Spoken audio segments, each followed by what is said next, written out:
What's up, guys? Welcome to another episode of the Meaning of Podcast. I'm Ace. This is RB3. And this is the podcast where we talk about your favorite directors and the deeper meaning behind their movies.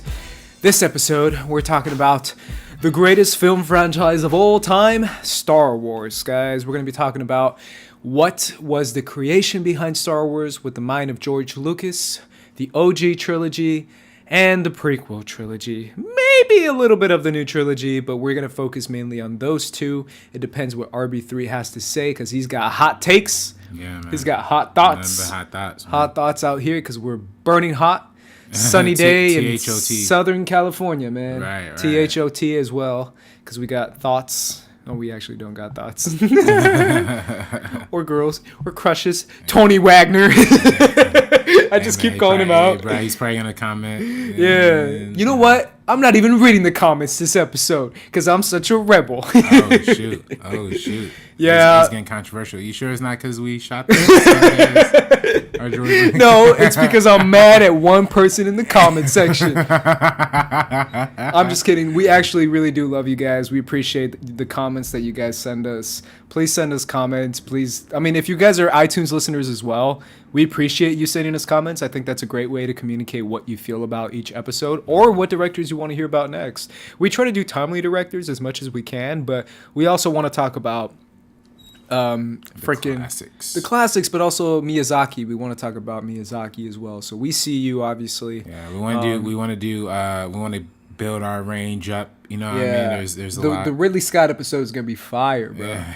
We have to wait for Ridley Scott. We're gonna have rotating guests with the Ridley Scott episode. No, I'm kidding. We're probably not gonna have rotating guests. We'd have to do a two-part if we do a Ridley Scott. 100%. 100%. A two-part. That was a thick. If anything, like an Alien franchise type shit, because I love Alien franchise, bro. Yeah, that was slick when we did it with the Nolan, like the Batman ones. Yeah, and that's what we're doing today with the Star Wars franchise. The Lucas. Let's get into it, guys, because we have lots to talk about when it comes to this franchise, and how we're going to talk a little bit about how different outside factors have affected it as well, because I feel like especially nowadays with the Star Wars fandom and with the disappointing numbers that we saw from Han Solo last week, it's pretty interesting to see. Interesting is a strong word.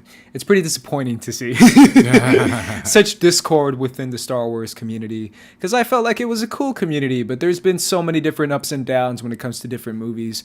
Last Jedi, Solo. Yeah, but not just that, but also the prequels.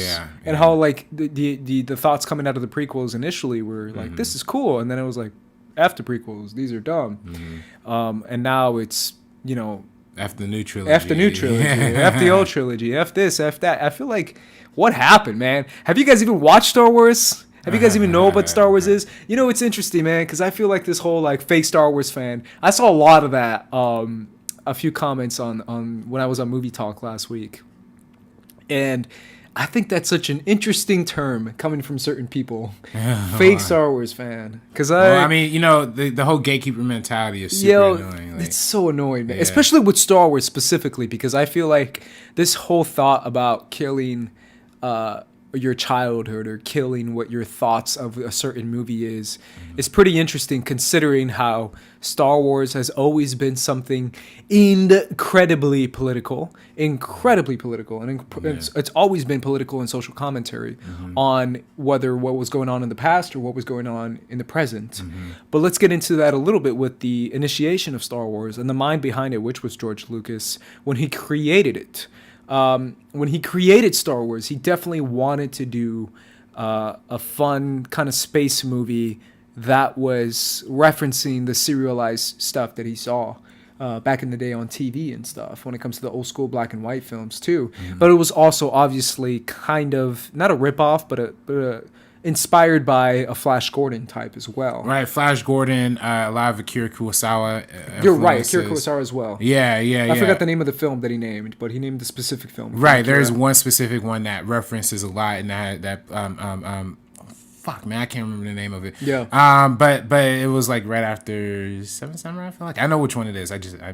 They have a whole Star Wars class at USC. So like in that class, they show you like all of the influences that influenced the Star Wars, right? So you see like the the Kurosawa films. You see the westerns like the John Ford, The Searchers is one particular that played a lot of influence to Lucas and crafting like the space western kind of deal. The Flash Gordon, kind of sci-fi influences, the serialized stuff. So all of that plays a heavy hand into what Lucas was trying to do here. Yeah, but it's also Star Wars. This is the meaning of. So we're gonna get into a little bit of the purpose behind the movie.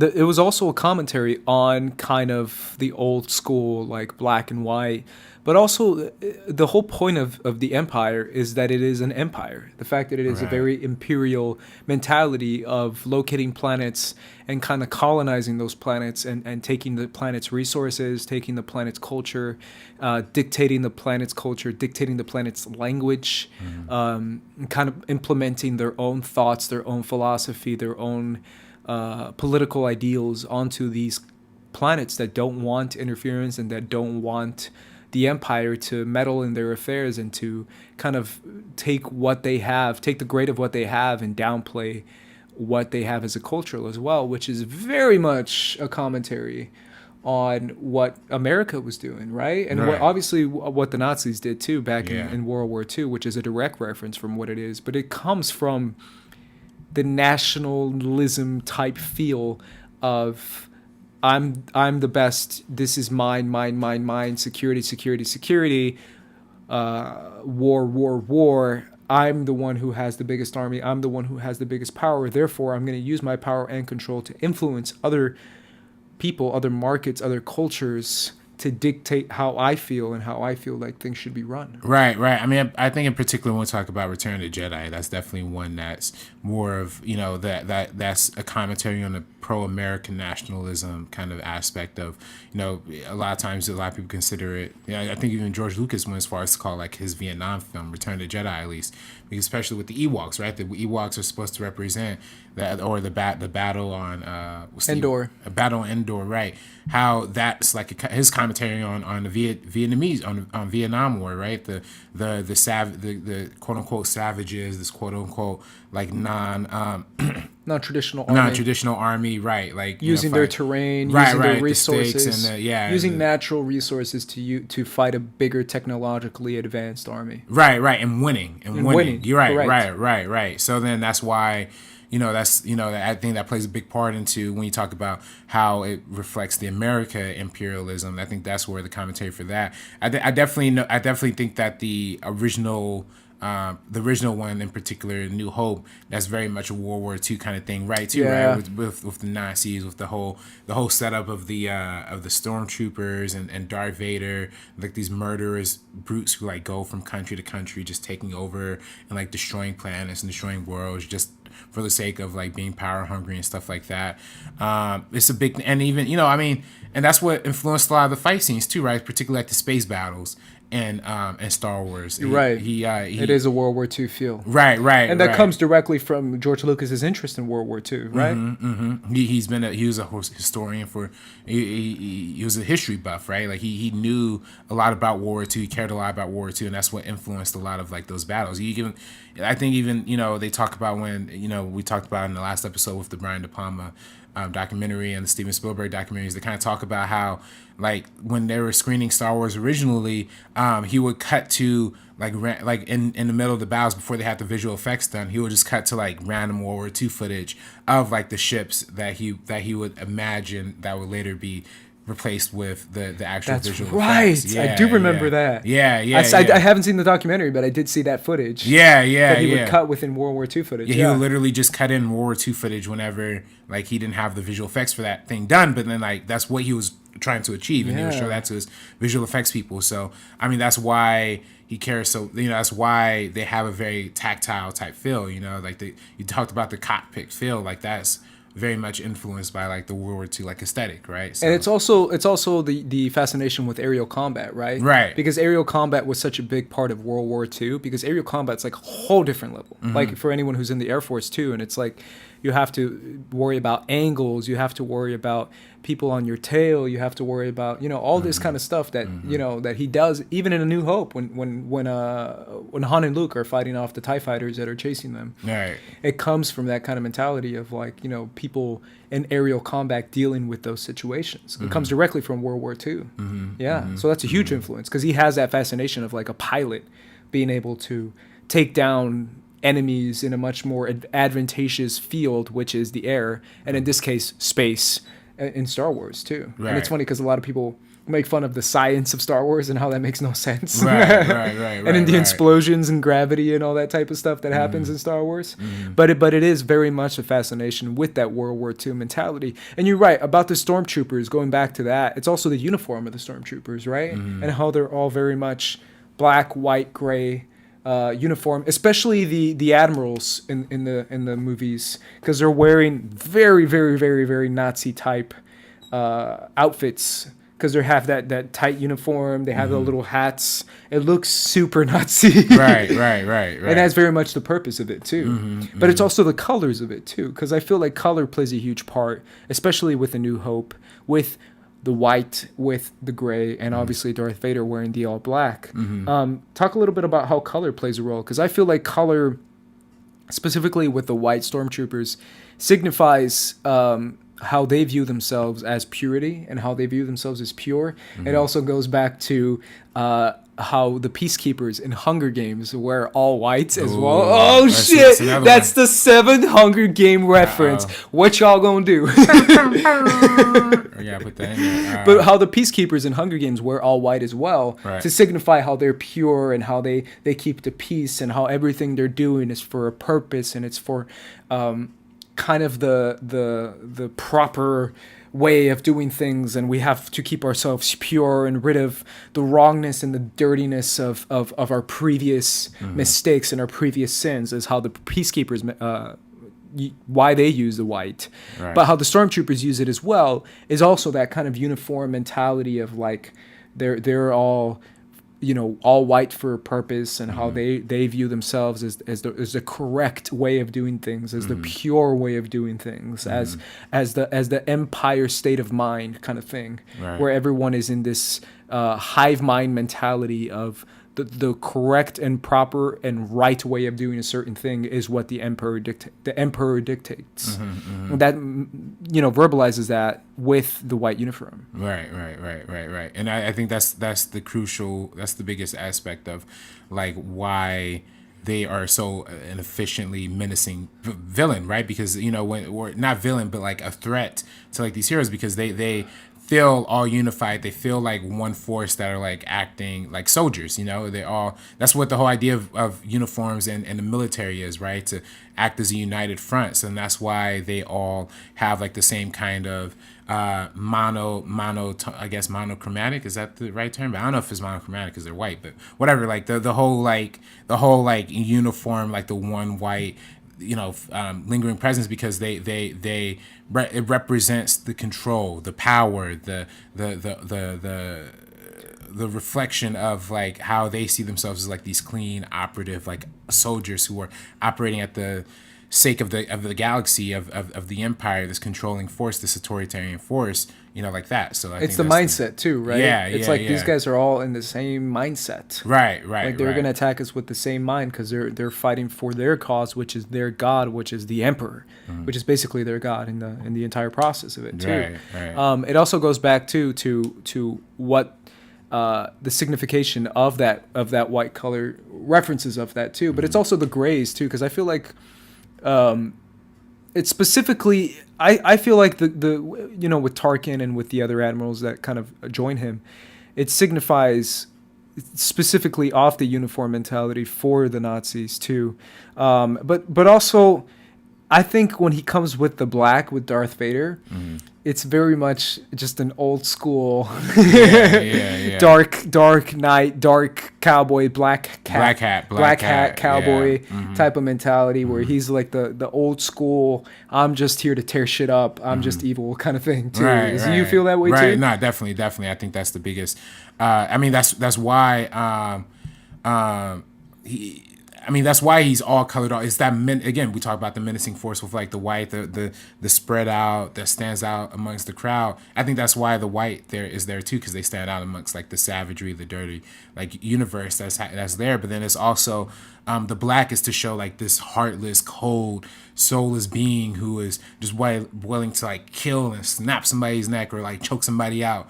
Or like whoop them with a lightsaber or whatever, like, you know what I mean? So like that's what the black is, you know what I mean? It's like that power, that force, you know, the unknown, the mystery. What we like, the thing we know least about is what scares us the most. So I think that's what it definitely represents. Yeah, for sure. It wasn't I don't know. It just kind of brought me on this like weird tangent, but like I saw some like behind the scenes footage or whatever of the dude saying of the dude who was the actual body of the Darth Vader. Yeah, I think his name's like Mike Posner or something like that. But Mike Posner? Isn't that the singer? Or maybe he is the singer. I don't know.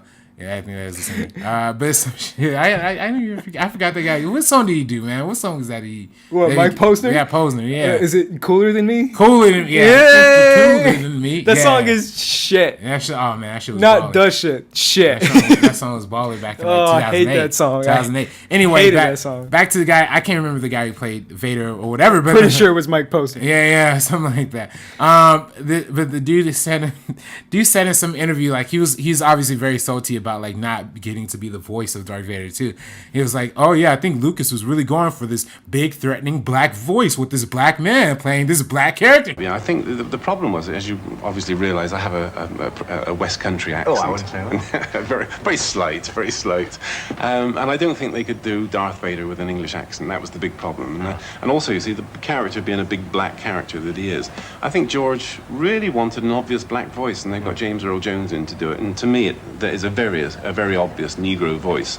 Like that shit is just so funny. Like he was just really, I don't know. So again, I mean, maybe that's not the intention that Lucas was going for, but like that threatening kind of presence, and that's why he needed a voice like, you know, James Earl Jones who comes in and like, oh, this looming presence, this looming thing.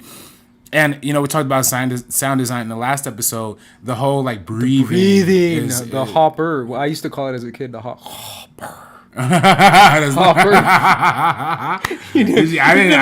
never heard that. As a kid, I would call it the hopper because he would go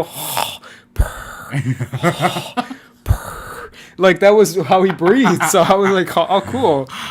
That's nice. That's nice. I never thought about that. Yeah, nice. It's that classic. Dude, I'm telling you, I watched. We didn't do this, but let's do it right now. I'm gonna start it off. First time, a new segment on the Meaning of Podcast. The little letters come out from RB3. Shout out, and RB3's like, I ain't doing that shit in post. Hey, literally writes it out on screen. I ain't doing that shit. But my first time watching the original trilogy was with the re-release of the original Star Wars into the VHS tapes, which was the special edition, I believe, right? That was a VHS, right? Right. It was 1997, I believe. 97, yep. And that came with new toys. That came with the VHS re-release. That came with the 3 VHSs of A New Hope, Empire Strikes Back, and Return of the Jedi. I watched A New Hope because my dad liked Star Wars, and he thought he would introduce it to us as kids, me and my brother. And we watched the movies, and immediately, I clinged directly to Darth Vader as a kid. As a kid, I remember thinking, and this is me as a kid, always liking the villains, and always liking the guys who wear black. I love black because I always wear black. Right. As I'm currently wearing black right now, because I always do. It's one of those things where I cling to that, and I cling to that presence of like you said, black hat, badass, huge voice, heavy breathing guy who's saying Hopper all the time, like, and that to me was like the coolest thing ever. And I remember watching these shows, and also it comes to like from the mind of a child, because I was a child, I was like 6 or something, thinking about the mentality of what you're taking in, right? Because you probably don't understand everything that it comes to when it comes down to the political atmosphere, or when it comes to the even the story in general. You probably don't capture most of it as a kid, as a 5 or 6 year old. Right. But what you do capture is the visuals, and it comes to the feelings that you get from the movies. And watching the original Star Wars for me as a kid was watching the idea of a sword. I think that's the biggest thing. The fact that it says Jedi Knight. the fact that it has that connotation of like a knight, of an old school guy with a mask and a sword who's gonna kick ass and just tear everyone apart because he's so skilled with a weapon that appears to be outdated, and yet the wrinkle that Lucas introduces is the idea of blocking laser blasts. Even though laser blasts appear to be the most technologically advanced weapon of all time, it's the idea of like, I'm so fast and I'm so badass that I can legit block that shit. And the idea of that as a kid to me was just awesome, because I wanted a lightsaber right away, right? Because that's the aesthetic of a Star Wars film, is wanting that lightsaber. The idea of a laser sword, a sword that can literally cut through anything and is just made of pure light and pure energy, and you can still use it to like battle people. That is the aesthetic that I took in the most as a kid. And obviously Luke Skywalker, and the fact that he also wears all white throughout the movie too, which is a very interesting point too, to signify kind of like his innocence too. Right. And then his costume evolves throughout the original trilogy, right? He goes from white to gray, and Empire Strikes Back he's wearing gray, and obviously Return of the Jedi he's wearing all black. Yeah. But for me, taking that in as a kid, and then obviously following it up with Empire Strikes Back, following it up with Return of the Jedi, which is probably the one that I cling to the most because of what you just said. And it's crazy because as a child, that's what we take in. We take in the aesthetic, we take in the colors, we take in the look, the feel. And that's what I took in. I took in Luke wearing that black glove. I will never forget that black glove, watching it as a kid and watching the two go back and forth, and watching Darth Vader take down the Emperor and kind of turn to the good side. And kind of thinking about that as a child, thinking about like, oh shit, the character who's evil and messed up and I've always loved is a good guy now. I feel good now. Like, you see what I'm saying? Like, as a kid watching that, I was like, man, this is amazing. And obviously the toys, because my brother had the Han Solo character. I had Luke, the little Luke action figure. I fought for the Darth Vader action figure. We had the huge scale size Millennium Falcon. My brother had that one. It came with like the Chewbacca. Like, I was obsessed with Star Wars right off the special edition. What about you, RB3? Talk to me about the first time you saw a Star Wars movie in general. Any Star Wars movie. Very first time. All right, like, you could be 4, you could be 5, because I think I was like 5 or 6. Well, I mean, I don't know if I've seen like I got introduced to Star Wars from the games, like from the really? Yeah. Okay. Yeah. Which games? The pod racing game? No. Oh, I was gonna say you were probably like 1 when that came out. Yeah, I definitely wasn't around for that. It was the I played that game religiously. Force Unleashed, bro. The Force Unleashed and the Force Unleashed 2. Oh my god, dude, you're like 5 years old. How old are you, man? Hey, man, when those came out, Force Unleashed, I was like 13. Yeah, well, I mean, I was like 7, 8, something like that. So like, not too far off, but like that was like my first introduction. You look at the camera. That was my first introduction to Star Wars. At least like so. Shout out to Sam Witwer. Yeah. Sam Witwer. Yeah, exactly. Yeah, I got it. You know what? I've seen that guy. I've seen him at the Collision shit. I've seen him at a bunch of. Oh, you haven't met him? I have met him, but okay. I've never like. I should honestly like ask him for a picture or something. Like, Jesus Christ, he influenced what I like about Star Wars. Yeah, I knew him mainly from Being Human. Shout out to Being Human, the sci-fi show. Oh, it's dope. I made him the little Star Wars belt. You did. I remember when you made that. Star Wars belt. Because I'm the one who brought it in. Yeah, you did. Yeah. Literally. You just gave it to me. I gave you the Heroes belt too. The Inner Geek. In case you guys don't know, for like half of the belts in the Inner Geek or the Schmodown. RB3. Yeah, man, Schmodown, dog. It's all gonna be mine soon, guys. Hey, man, get that. Watch for my entrance, guys. It's coming. It's really not coming. Yo, get to that Inner Geekdom, bro. Hey, man, still haven't done it. Yeah, still haven't been asked to do it. Man, I'm gonna walk in with. I don't know if I could participate in the regular Schmodowns anymore. I'm kind of 0-2, you know. I don't know if they're ever gonna bring me back, but hopefully one of these days. Hey, man, you know? at least you got your shot. I still haven't got my shot. Hey, man. Hey, by the way, they're having they had by this point the live event. Oh yeah, they already had that. Yeah. Did you go to that or? Yeah, of course. Yeah? Okay. Of course I didn't. Cool.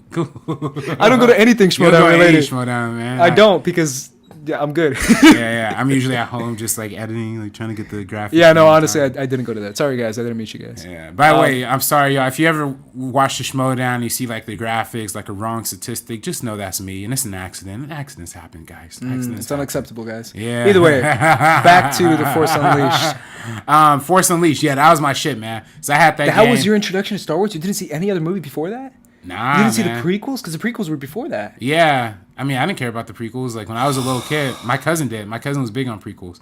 I also grew up in a very like religious household, so like they didn't want me seeing like anything. You know what I mean? Like I didn't see So did I. My parents didn't want me seeing anything too, but Star Wars was like the one exception. I didn't see Harry Potter. I didn't see Harry Potter either. I didn't see Lord of the Rings. My parents didn't let me watch Harry Potter. I didn't. But Harry Potter's different because he's like magic and shit. Yeah, source, but they didn't want me to see anything, dog. They saw me. They had me. Come on. The only thing I really saw was like Pixar movies when I was a little kid. Really, honestly. So like, I didn't see like Lord of the Rings when I was a kid. None of that shit. I didn't either. Yeah. Literally, Star Wars was my only one. I'm not even joking. Yeah. That's why I love it so much, and I still love it till this day. I had the superhero. They let me see the superhero. Oh, superheroes too. Yeah. Yeah, they let me see that. But Justice League was my shit. Yeah. Batman, the animated series. Superman, the animated series. Yeah. Hell yeah. Yeah, but I didn't watch Force Unleashed. That's crazy. Force Unleashed was it. So what was the first movie that you watched? Fucking the Phantom Menace 3D re-release. Shit. Wasn't that shit like 3 years ago? Yeah, it was like 2011, bro. Yeah. That's the first time you watched Star Wars? Yeah, first time I watched a Star Wars movie. Yeah, fully. Oh yeah. my god. But of course, like take that shirt off right now, RB3. No, but I mean that in the most. No, bro, but by that point though, I had already known like Star Wars though. You know what I mean? Like Family Guy. I saw his Family Guy specials, the Robot Chicken shit. That shit doesn't count. I've seen all the parodies before I saw like the actual movie, so I knew what it was. You know what I mean? But then watching the Phantom Menace. Okay, so here's the thing. I watched the Phantom Menace. I was like, and I saw it in the 3D release shit, and I was like, yo, this shit is garbage. I don't know what the fuck this Star Wars shit is about. So then, like, I went and then I was like reading more online, like, what is this? And then apparently people hated the prequels.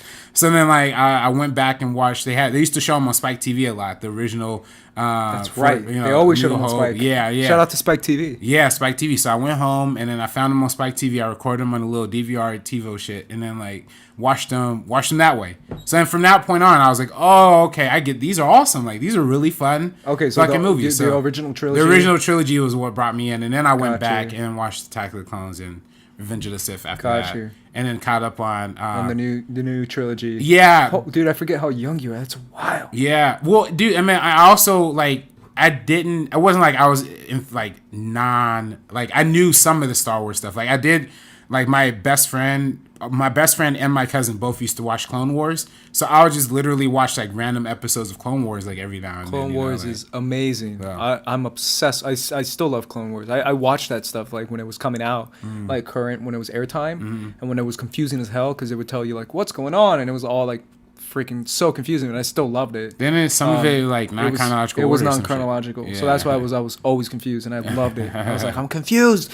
Give me more. That's crazy, man. Yeah, but for me, it was the original trilogy. Funny enough, right before. Think about this. Right before the prequels is when I got into Star Wars. Yeah. Like I got introduced to Luke Skywalker, Han Solo, Princess Leia, Darth Vader. Well, that was the point. All these characters. That was the point of the re-releases too. I know. Yeah, that's and exactly it got what me. did. Like yeah. I'm one of the victims of the little freaking net that they threw out into the ocean and railed me up. Right. With the re-releases to get new fans, and they got me because even though the that's kind of, you're right, that's a good point. That's why he did the special effects, right? Because the special effects are so outdated, and yet when he did the re-release, he tried to update the special effects to make it more digestible for new audiences, for people who are much more used to special effects being like Jurassic Park level special effects, right? Right. So that's a good point as far as like why he re-released it. Obviously, people hate the re-release, the special editions re-release, because of the stuff that he added. Yeah. Because he made it sillier and because he made more CGI characters.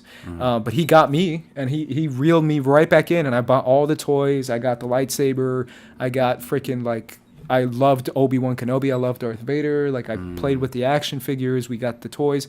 Like that was my obsession now. And I was currently obsessed with Star Wars. And then obviously the prequels came out. And that's funny because, again, I mentioned this book a lot in the last episode, the how Star Wars kind of universe. I'm going to read it, I swear. They talked about, well, there's a whole chapter in there where they talked about, I referenced it a lot because I reread it like in preparation for like this. For this episode. Yeah. And then me, I just watched the prequel documentaries. That's what I do.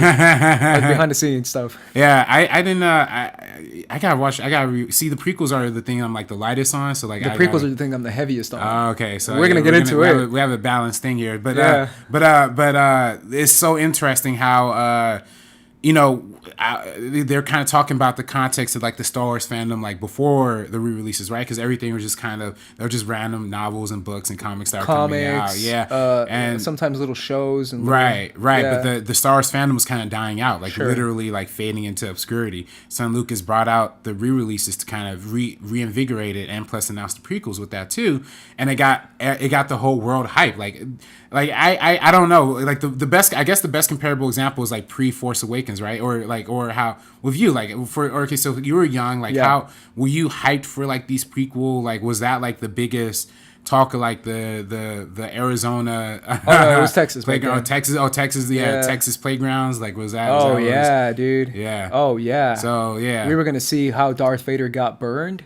That was like the big talk too, for real. I mean, obviously that was mainly before Episode 3, but it was gonna be like, yo, they're gonna make a movie about like Darth Vader, like before he was Darth Vader. It's gonna be crazy. And I'm like, yo, Darth Vader was someone before he was Darth Vader. It's like, you don't remember Anakin when he says that name, Anakin? I'm like, yo, that's crazy. Yeah, of course, it was all the hype. Yeah. Like especially, I remember clearly walking into like Toys R Us and walking into there. And on the wall of Toys R Us, you would see R.I.P. Toys R Us, by the way. R.I.P. Toys R Us, man. Toys R Us was my childhood. And right there, you would see the Slave One. And on the other section, you would see the Millennium Falcon, like the huge box that was like this big. It was enormous. And then you saw the action figures of Han Solo and Boba Fett and all these characters that I fell in love with watching the original trilogy. And then getting hype for the prequel trilogy, getting excited to see it, because I would rewatch the special editions over and over again as like a therapeutic mindset of like put me in a trance of Star Wars, because I was so addicted to it. And then obviously leading into the prequels, which is what you said, just announced it. And then and that's what toys help so much though. And it's a lot of things, especially nowadays, what we're seeing now with Disney buying it too, is like toys are important. Yeah, that's money. I mean, it's money. It's commodity. Apparently, Lucas has signed like a $400 million deal with Hasbro for the toy rights, and that wasn't even like, that was non-exclusive. So like they still license products to Legos and all this kind of shit. So it was crazy amounts of money being put in. Legos. I also had Star Wars Legos. Damn. Yeah. See, I read that apparently like that like Legos was like dying. Like that was and the decision to license Lego toys was the CEO. I said they would never license anything. They would never license any Star Wars toys. But then they licensed the Star Wars toys, which was the first licensing deal they ever did, pre Harry Potter, pre Lord of the Rings, pre all that stuff. And it ended up making them a boatload of money. Actually ended up saving the company and turning profitability. And the same thing with Hasbro. Hasbro made $2 billion off of Star Wars toys during this time. And again, they were talking about how the fandom, the fan club had reached an all-time high. Lucas came up with this idea of doing a Star Wars celebration in order to hype up the prequels, because of riding the wave of the special editions. I mean, I guess during that time, not a lot of people hated the special editions, right? Like, because that was just seeing. I can't talk because You're young, yeah. You're young, yeah. that was my first time seeing it. So right. I loved it. Have you had like a lingering desire to see the original cut? Sure. I have. Yeah. I have. As like a super crazy Star Wars fan that I am, I have seen it. Yeah, I had to bury out those fucking, what was they called, like the unrestored editions or whatever. Like, you have to dive. I have old friends, so let's just say that's all they talk about. Right. They talk about how I'm like unworthy in their presence because I grew up with that stuff. Right. And that's what I will never. That's another thing. Let's do it. Let's talk about it now, because this is a natural conversation. The Star Wars fandom and how it comes to, like, I had this little article that I had written a long time ago, talking about a little bit about Star Wars is all about generations. Star Wars is about what is currently going on in the political climate of that time period, and what is currently going on, because I really do feel like the prequels are about that too, and what is currently going on in the age climate too, because I feel like so many fandom nowadays, and especially I get that too, especially talking about it on Movie Talk, how I say, if they're gonna make a Boba Fett movie, which the Hollywood Reporter said in like a week and a half ago that they were gonna do that, how I said, let's put a Maori actor in there. Let's put a New Zealand actor because there's so many great New Zealand actors. And then I got pushback by saying, oh, how dare you, the original Boba Fett. And it's like, who gives a shit about the original Boba Fett? Because I feel like I don't give a shit about the original Boba Fett. He just jumped into the Scarlet Pit and he just died. Who gives a shit?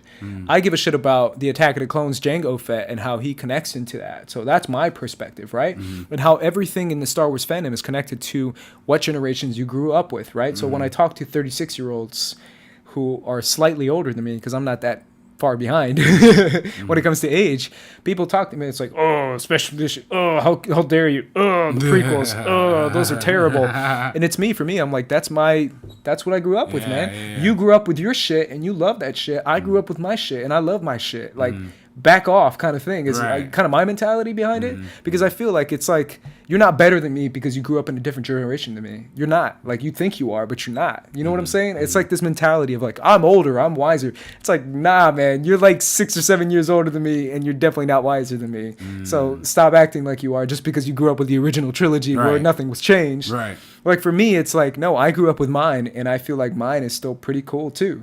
Like, obviously, we'll get into the prequels and discuss how certain things didn't work and did work for me personally. But when it comes to Star Wars in general and to fandom, I really do feel like it's important to realize that at the end of the day, I think generations are the deciding factor of what is and what isn't quality, right?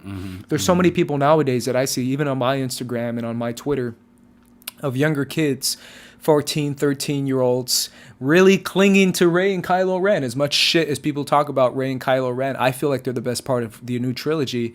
And I feel like there's a lot of potential with their characters. And a lot of people like Rey and a lot of people like Kylo. And I really do give a lot of pushback, especially when it comes to masculinity and especially when it comes to the male perspective. I really do feel like I said before on our last Jedi review, like a lot of people being like, Star Wars is all women now. And I'm like, Kylo Ren's a dude. And he's like a big, giant white dude. So if you're a big dude or you're a white dude, you can like Kylo Ren. Like, I don't see how there's this line dividing, gender dividing fandom. I don't see that at all. I still see a lot of badass dudes in Star Wars like Poe Dameron and Kylo Ren and a bunch of cool dudes in Star Wars and also some cool girls in Star Wars. I think it's fine to have both. But I do feel like when it comes to fandom battles and generational battles, it's kind of dictated by age, and I feel like that's kind of stupid. And I've talked to you about that too, even when it comes to like just movie conversations in general. I really do feel, and this is me going off on a tangent, I know, I understand, but I do feel like when it comes to movie discussion and movie conversation, there's this big inclination to cater to an older film critic or an older reviewer, an older article writer as a wiser, more powerful, more knowledgeable person. I'm not that old, but I'm also not that young. But I do feel like I can keep up with any of those guys, and I feel like you can keep up with any of those guys, and you're a child.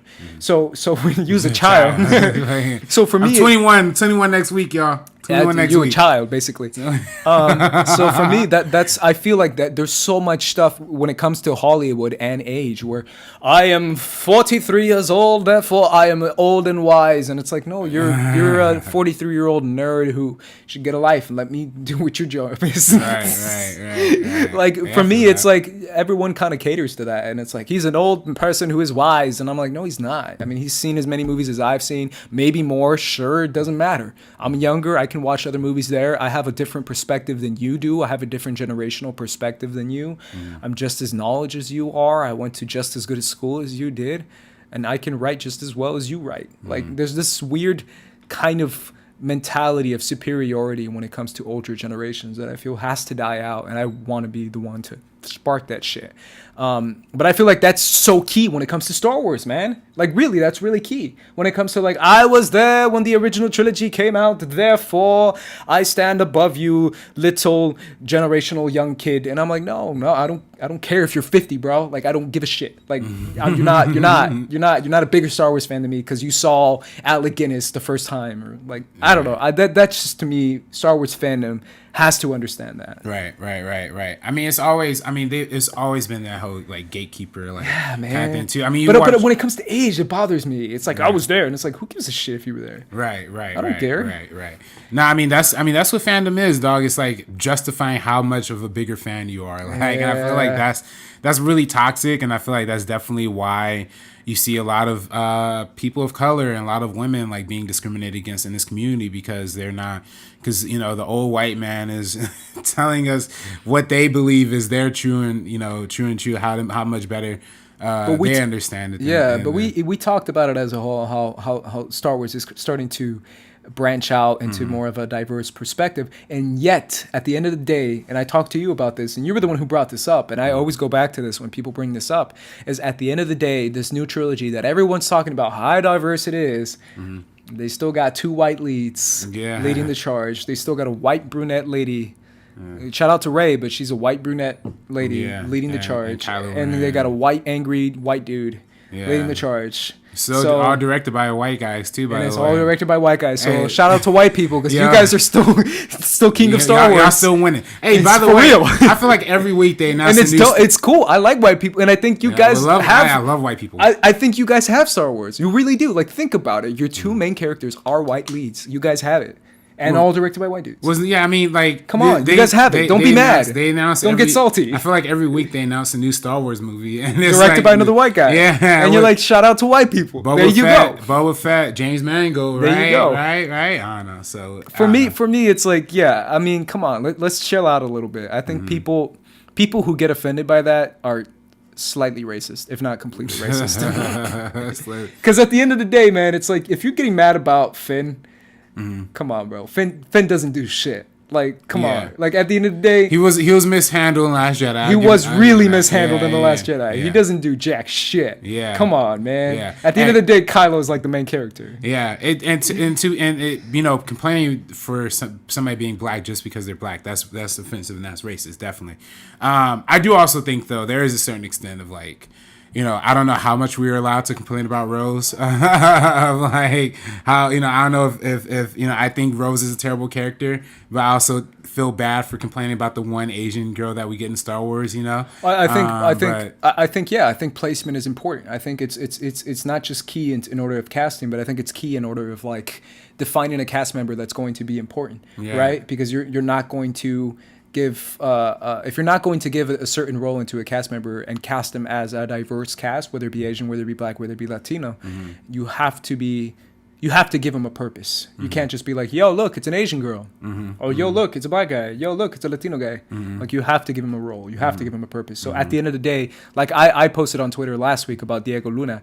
Like, at the end of the day, Diego Luna is one of the reasons why I loved Rogue One, because he actually had a purpose in that movie compared to other Latin characters who have smaller purposes in other Star Wars movies or other movies in general. Because I feel like at the end of the day, people can be like, yo, there's a guy who's kind of brown in the background. And it's like, I don't care.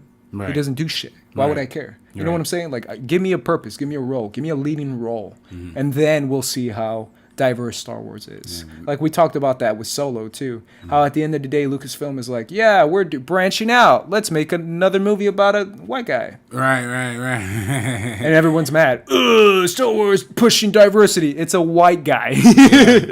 We haven't really had a person of color lead. We haven't. Said, so it's 0. You know how many person of colors have led a Star Wars movie? 0. Diego Luna is probably the closest. Diego Luna is the closest one, which is why I enjoy Rogue One, because of Diego Luna. Right. But yeah, for me, that's the my Star Wars introduction as a kid, and that's how I visualized it. So I don't get that kind of feedback from it. So unlike other people who feel like they're the lords of Star Wars and the gatekeepers of Star Wars, like you say, gatekeeper. The gatekeepers, yeah. And I think your face is about to be burned off. Yeah, I was gonna say, I'm like, Jesus, I'm turning into the Phantom Zone right now. Like. Hey, man, we'll see if we can finish this before you get completely turned into ash like a vampire. Or like that guy in Solo when there's some like his in the beginning. Oh, Proxima. Yeah, Lady Shout Proxima. out to how many people are named Proxima in this damn freaking 2018? Yeah, I was gonna say you got Proxima Midnight. And also you got Proxima. Midnight from My Hero Academia. Shout out to My Hero Academia. That's another one. I've been wanting to get into that for the longest time. My Hero Academia is awesome. It's awesome. Yeah. I tweet a lot about it now. I'm starting to tweet more about it. But yeah, let's finish up about A New Hope, because I feel like A New Hope has all those themes, but it also has the classic hero's journey. Let's talk about a little bit about the hero's journey, because that's what Luke represents. It's about Luke a kid kind of minding his own business, doing his own thing, but dreaming of more, kind of dreaming of the stars and dreaming of branching out and doing more and having a bigger purpose in his life than just being a moisture farmer. Right. Yeah, right, my favorite right. Luke line ever is like, but I was going to Tashi Station to pick up some power converters. Yeah. Never let that down. I'll always love that line. Yeah, man. It's the most like complaining line of all time. It's the most Lucasy line I think that made it through the filter there. That made it through the OG, because there's some Lucasy lines in the prequels that we're going to talk about. Yeah. Every line is a Lucas line in that movie. Yeah, I mean, Lucas is obviously very inspired by the Joseph Campbell model of the hero journey story, right? Like the it depends on which one you look at, but there's typically 12 or 13 or 17 steps of the hero journey story that each kind of represent like this pattern in like classic literature that's very important to what we consider modern filmmaking today. So that was very much the biggest part of like the story structure that was implemented here. And you see that kind of same story structure in like Lord of the Rings, the Iliad from like Homer or whatever. All these classic pieces of literature follow that same model, and he follows that model very closely here, right? The call to action, the refusal of the call, the magical wizard who's like Obi-Wan Kenobi, and even the way Star Wars introduced that into the context of the science fiction story, it kind of became more influential in the fact that more storytellers kind of piggybacked off of that too, right? Like with the Matrix, with all of these different type of movies that utilize the hero journey story in an effective type of way. So super crazy how big of an impact that Joseph Campbell had on this universe, and in turn how this universe impacted a bunch of other filmmakers to tell those kind of stories later on. Yeah, and it's a classic kind of journey that we see in so many different stories nowadays. That's absolutely true. How about the Han Solo character, especially in A New Hope, because we're going to talk about him a lot more in the other movies. But what do you feel like the Han Solo character kind of signifies into these movies? The first one. Yeah. Well, I definitely think that. To me, that's where I kind of don't think a Han Solo movie works. Is like where New Hope is kind of his origin story, right? Like he kind of has that arc of being the lone scoundrel, doesn't want to talk to anybody, doesn't want to be involved in any of this. And he's kind of a pirate too, yeah, right? A pirate, he's kind of got like not necessarily like in the sense of like his occupation, like this is what I do, I'm a pirate, kind of. But it's mainly like the pirate swag that he has, the pirate mentality that he has, the gun for hire, the guy who does whatever he wants and who's like, how much you gonna pay me, fam? Like that kind of guy. Exactly, and he utilizes that really well in the beginning. With I just thought of Han Solo being like, yo, how much you gonna pay me, fam? Right. After I said it, I'm like, yeah.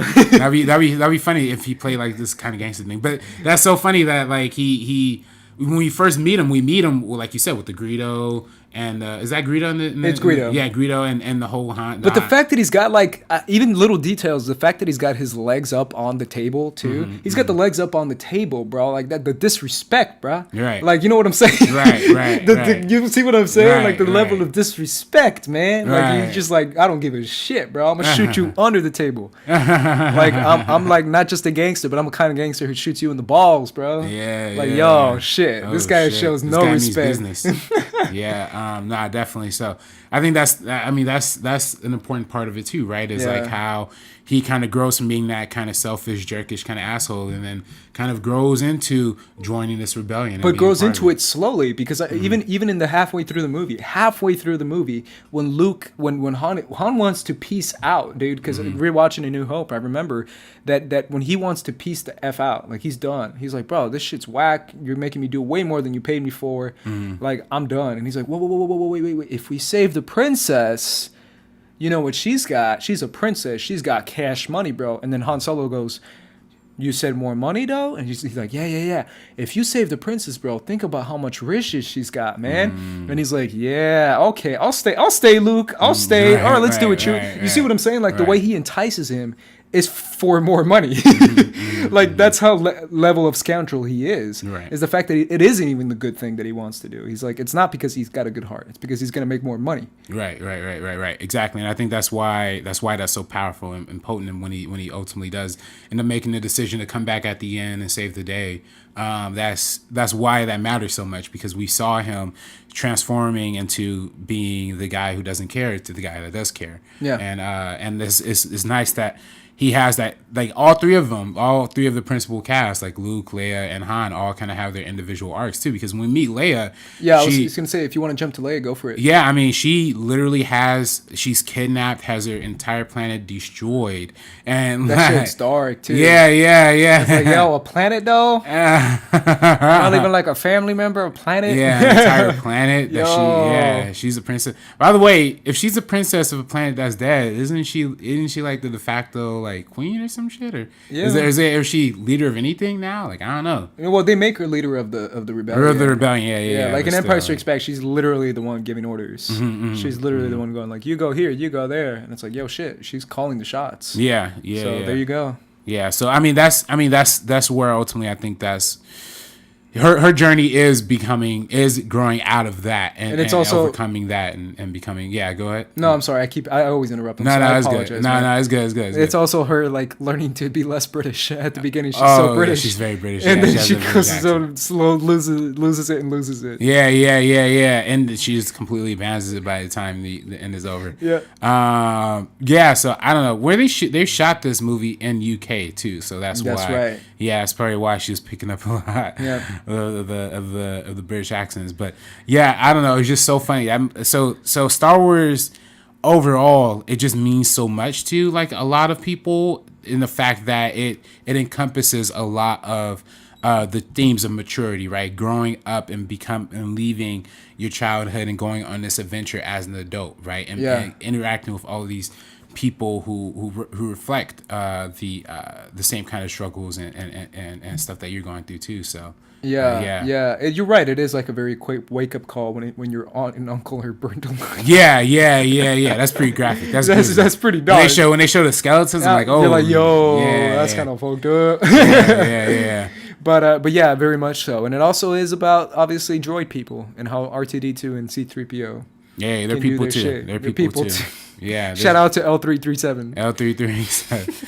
Yeah, man. The R3's favorite part of Solo. She should have liberated them motherfuckers, man. Like they were just trapped under the thumb of the oppressive Luke Skywalker. Hey, there you go, man. Yeah. I've never seen such devotion from a droid. Shout out. That's a line that Luke says in the movie. and then Obi-Wan says, "I don't recall owning a droid." Really, Obi-Wan? You don't recall owning a droid? So I'm pretty sure you know R2. And where the hell is your privilege? And where the hell is your loyalty to R4?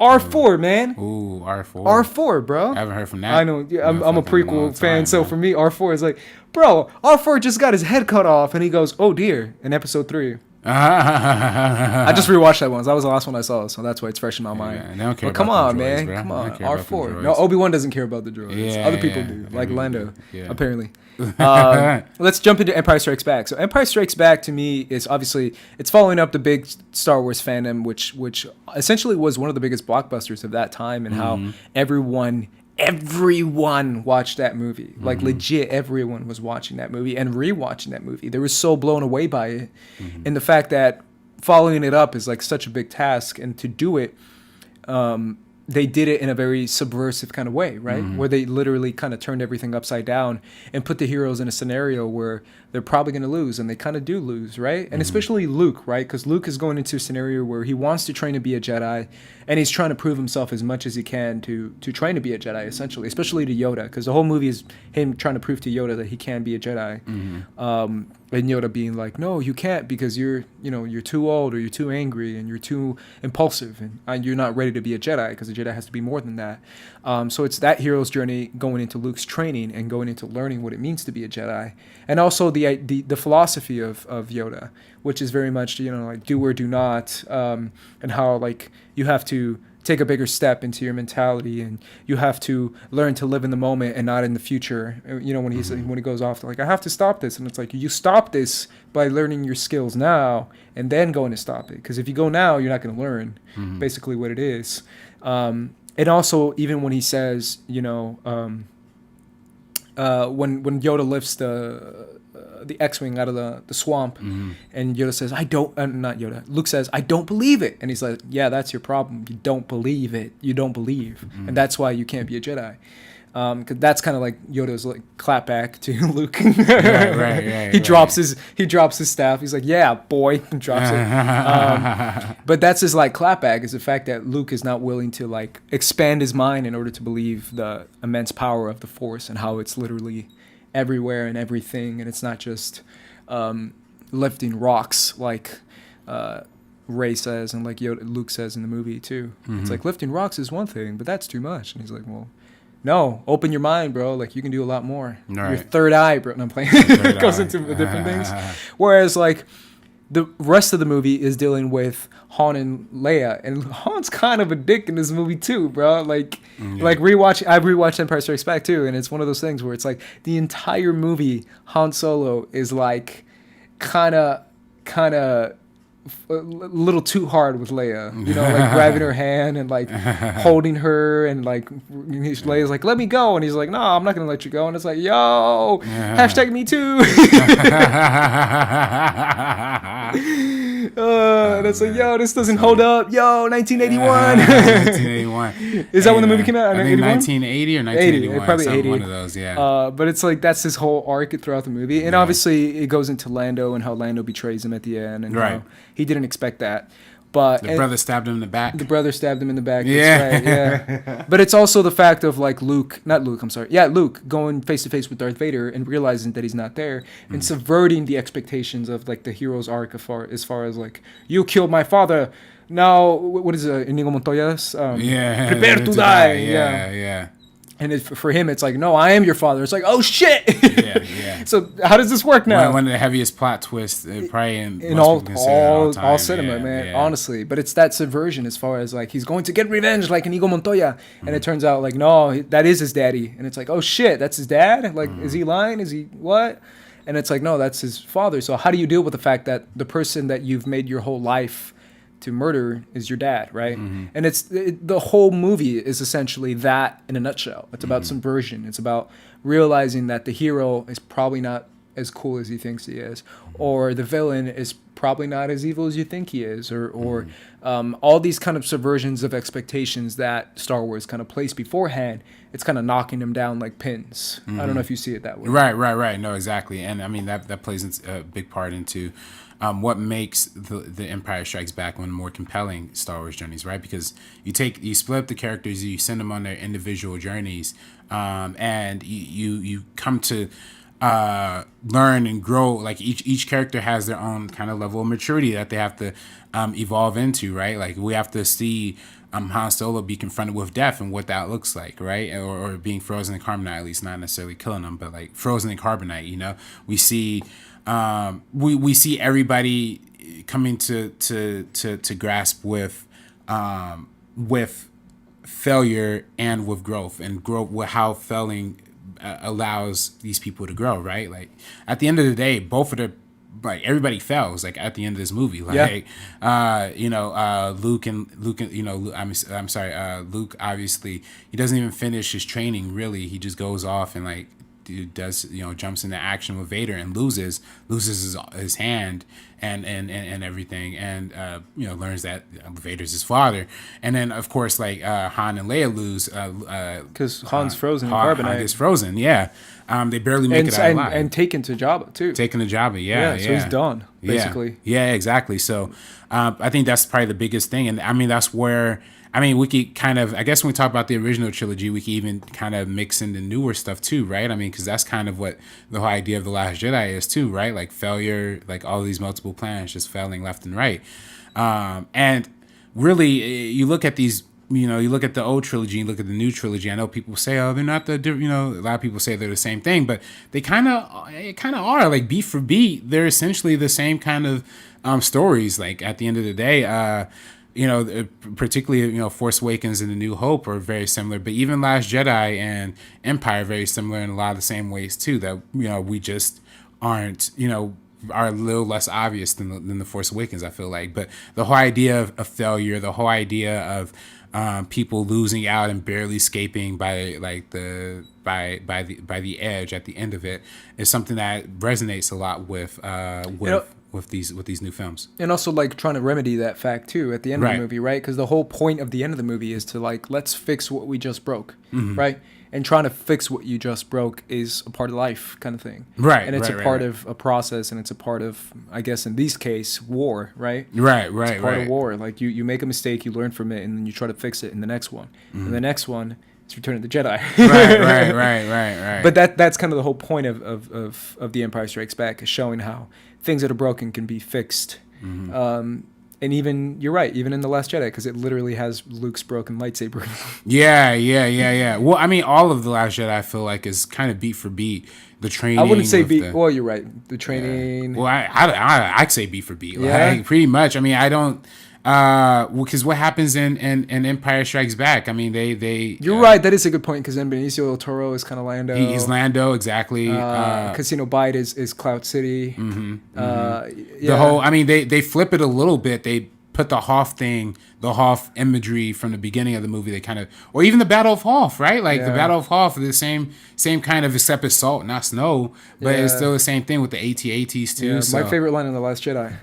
It's salt. Yeah. It's like, thanks, man. Thanks, bro. You. Thanks for indicating. You did it. Yeah. You saved Star Wars. Nice. So yeah, that's so I mean, that's why, I mean, they share very similar kind of thematic connections, and like I said, the idea of failure, the idea of like resurrection too. I mean, I kind of feel like that's the whole idea behind Ghost Leia, is kind of similar to not similar, but we see Ghost Obi-Wan. Oh, Ghost Obi-Wan. Yeah. Did I say Ghost? What did I say originally? Ghost Leia. Oh, I'm sorry, I meant Ghost Yoda. Ghost Yoda and Ghost Obi-Wan, right? That's where we see. Those are very minor similarities, but the beat to beat, I think The Last Jedi and Empire does it.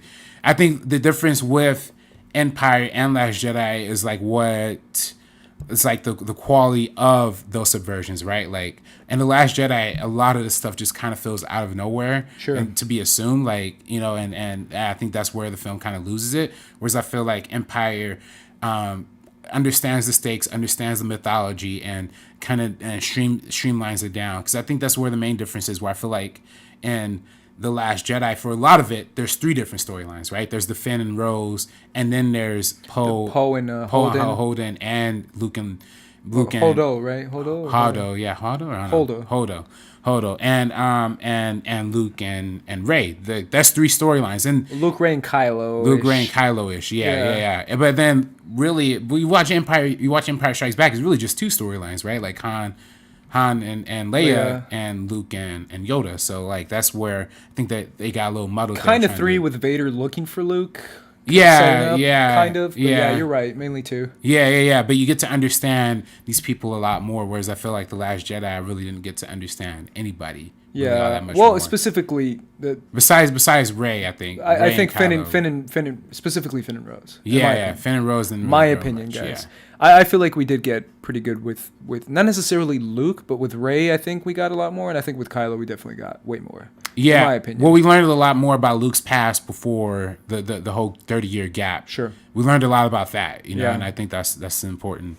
And I think that was why overall the movie kind of worked for me, whereas like everything in Canto Bight, just didn't work for me at all. Oh, no, not at all. Yeah, and it's also the humor too, because I feel like I really have to talk about this because I feel like this is important, is the fact that if you really think about it, I'm going to get a lot of pushback for this, but everyone regards Empire Strikes Back as the greatest Star Wars movie of all time. Fairly so, because it probably is. Mm-hmm. It's the most competently written Star Wars movie. It's probably the best directed Star Wars movie. It's probably the best acted Star Wars movie. It has probably the better themes in the movie. Like, overall, it probably is the best Star Wars movie. One of the reasons why I believe currently, and this is another thing that I'm going to step on people's toes, but I told you about this 2 weeks ago when we talked about Deadpool 2, and also when I talked about The Last Jedi, I feel like Star Wars makes or breaks it, and this is one of the biggest themes in the prequels too, which we're about to jump into, is humor. Mm-hmm. The Empire Strikes Back is the least humorous Star Wars movie. Really rewatching it, I really believe that. Mm-hmm. The only type of humor you get in the movie is C-3PO kind of cracking shit at Han Solo, being like, Han Solo, the hyperdrive, but it's not even that like wild or wacky. Versus the prequels having Jar Jar in episode 1, and then in episode 2 having like ridiculous things happen with the droids and the Geonoses. Yeah, and then the conveyor belt, right? That shit's so stupid. And then in episode 3, it's the droids having the wacky voice and having all like the humor just doesn't hit. And then in the Last Jedi, it's you know the humor just doesn't hit for me either. None of it. And there's a lot of it if people really rewatch it. There's a ton of humor that just doesn't hit. The Canto Bight humor is awful in my opinion. And I really do feel like one of the reasons that people, besides the well written, besides the well directed, besides the well acted, one of the reasons why the Empire Strikes Back is the best Star Wars movie is because it's the least humorous Star Wars movie. I'm sorry guys, but it's true. Like, stop putting silly poopy jokes into Star Wars, and maybe you will make a better Star Wars, or silly pork jokes. Sorry for anyone who loves porks, but it's silly. It's like, we don't need this. You'll sell toys no matter what. And it proves that by making probably the best quality Star Wars movie, and it's the least humorous Star Wars movie. I don't know if you agree with that, but I mean, there's still a little humor in there, but there is. Not. But it's C-3PO being like, you know, you have 174 chances to watch. Shut up, C-3PO.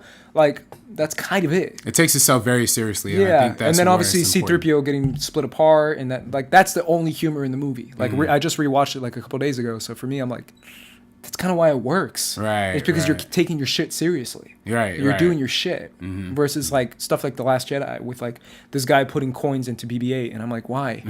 Or man, what was that one? The fucking mom joke at the beginning of the mom joke, or Hux in general. I'm like, this isn't funny, man. Like, I'm sorry. Or even everything George does in the prequels, like it just doesn't hit. It just doesn't hit. Like, stop doing that, and maybe you'll make a better Star Wars movie.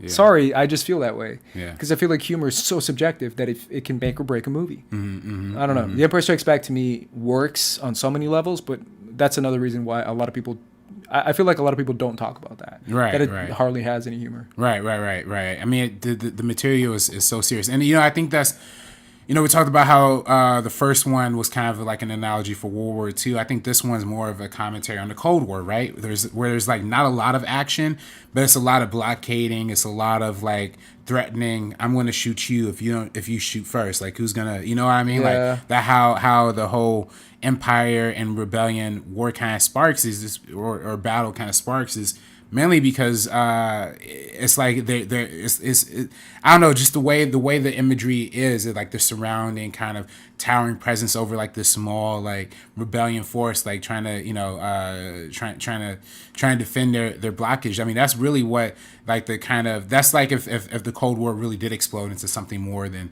just being like, you know, talk and like, you know what I mean, like the Cuban Missile Crisis. Right, exactly. That's exactly why. Yeah, exactly. Like how that would have ended if that was, and then and of course, like that's what each movie kind of represents, right? Like the first, like I said, World War II, and this one, like the division within like the kind of the government corporatized side of the of the wars, and then of course, and we see in the last Return of the Jedi. Let's jump into Return of the Jedi. Yeah, Return of the Jedi, much more of like we mentioned before, the Vietnam War, and that's something that George Lucas feels very passionately about. Again, like I said, he was originally going to direct Apocalypse Now before Francis Ford Coppola took over.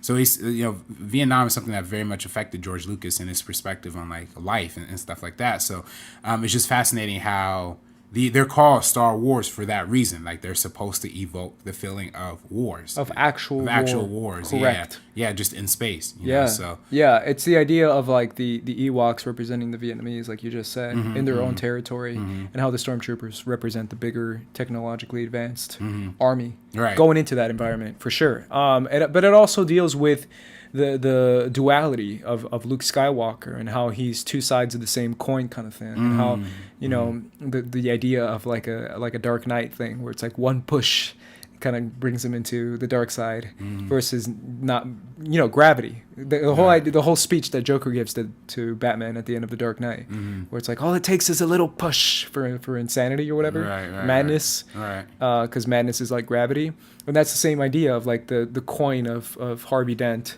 is like the coin of Luke Skywalker, of like dark side, light side, dark side, light side. It's basically the same thing. It's very thinly, you know, subdued, because it's the whole yin and yang. It's the whole balance of the force kind of thing. And it's also about balance too, right? And we'll get more into that in the prequels, because I feel like the prequels kind of talks about that as well. But it's the idea of like damn it, Game of Thrones reference. Jamie Lannister's line where Catelyn Stark calls him the most like unloyal knight or something because he doesn't follow the vows, and Jamie Lannister responds by saying, "What if your vows of a knight are to follow the king?" And the king hates your father, but your vows is to honor your father and respect your father. But the king wants to kill your father. It's like all these vows you take are contradicting each other, right?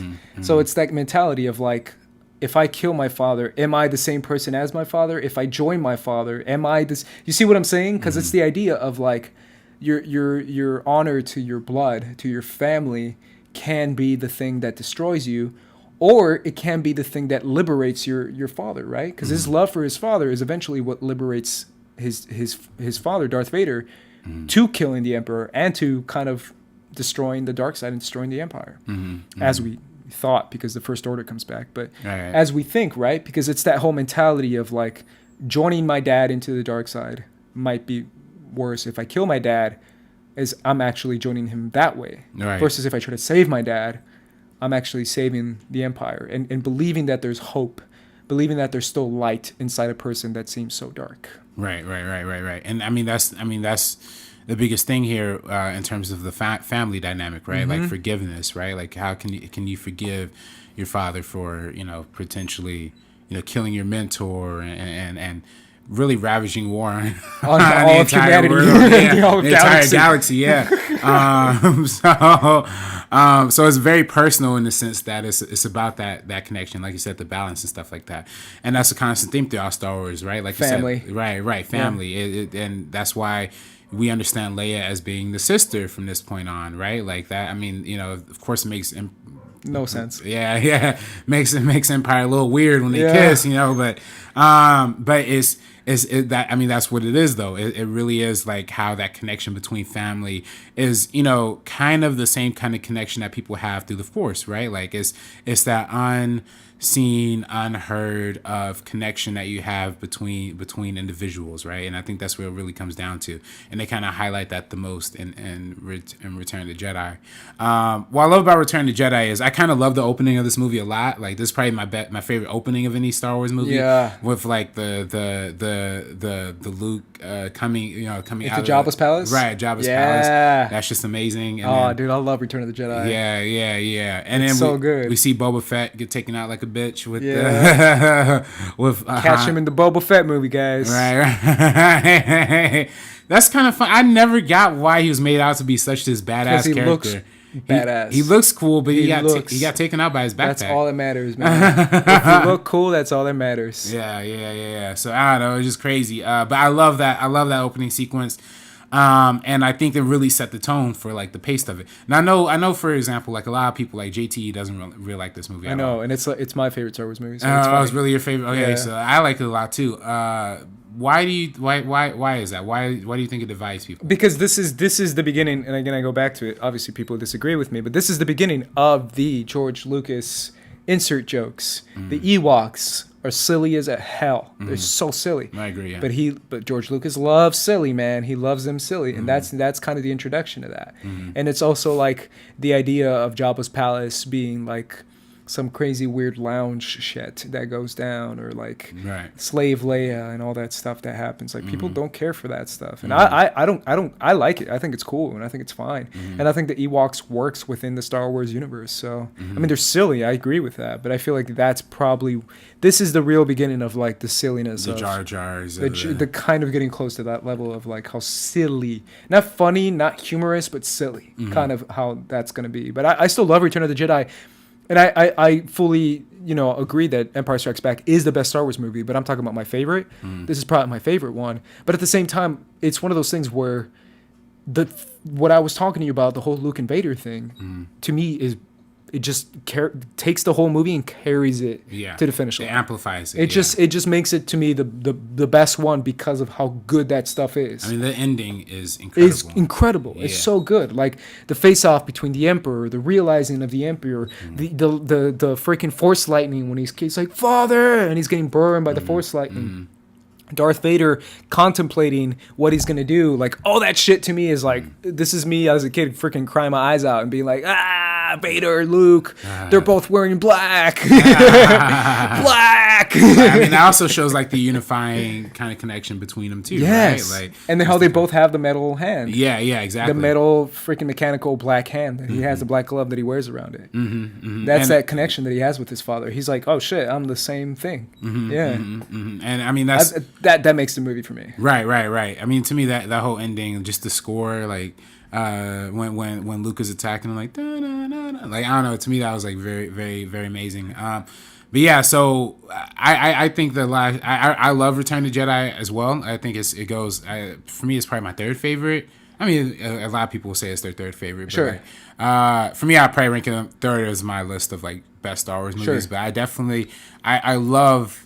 To me, the best parts are the beginning and the end. That's where I feel is the most fleshed out, the most like. I agree with that. Yeah, and a lot of people say. I mean, a lot of people think that like Lucas really like ghost directed this one, too. So really, I don't know.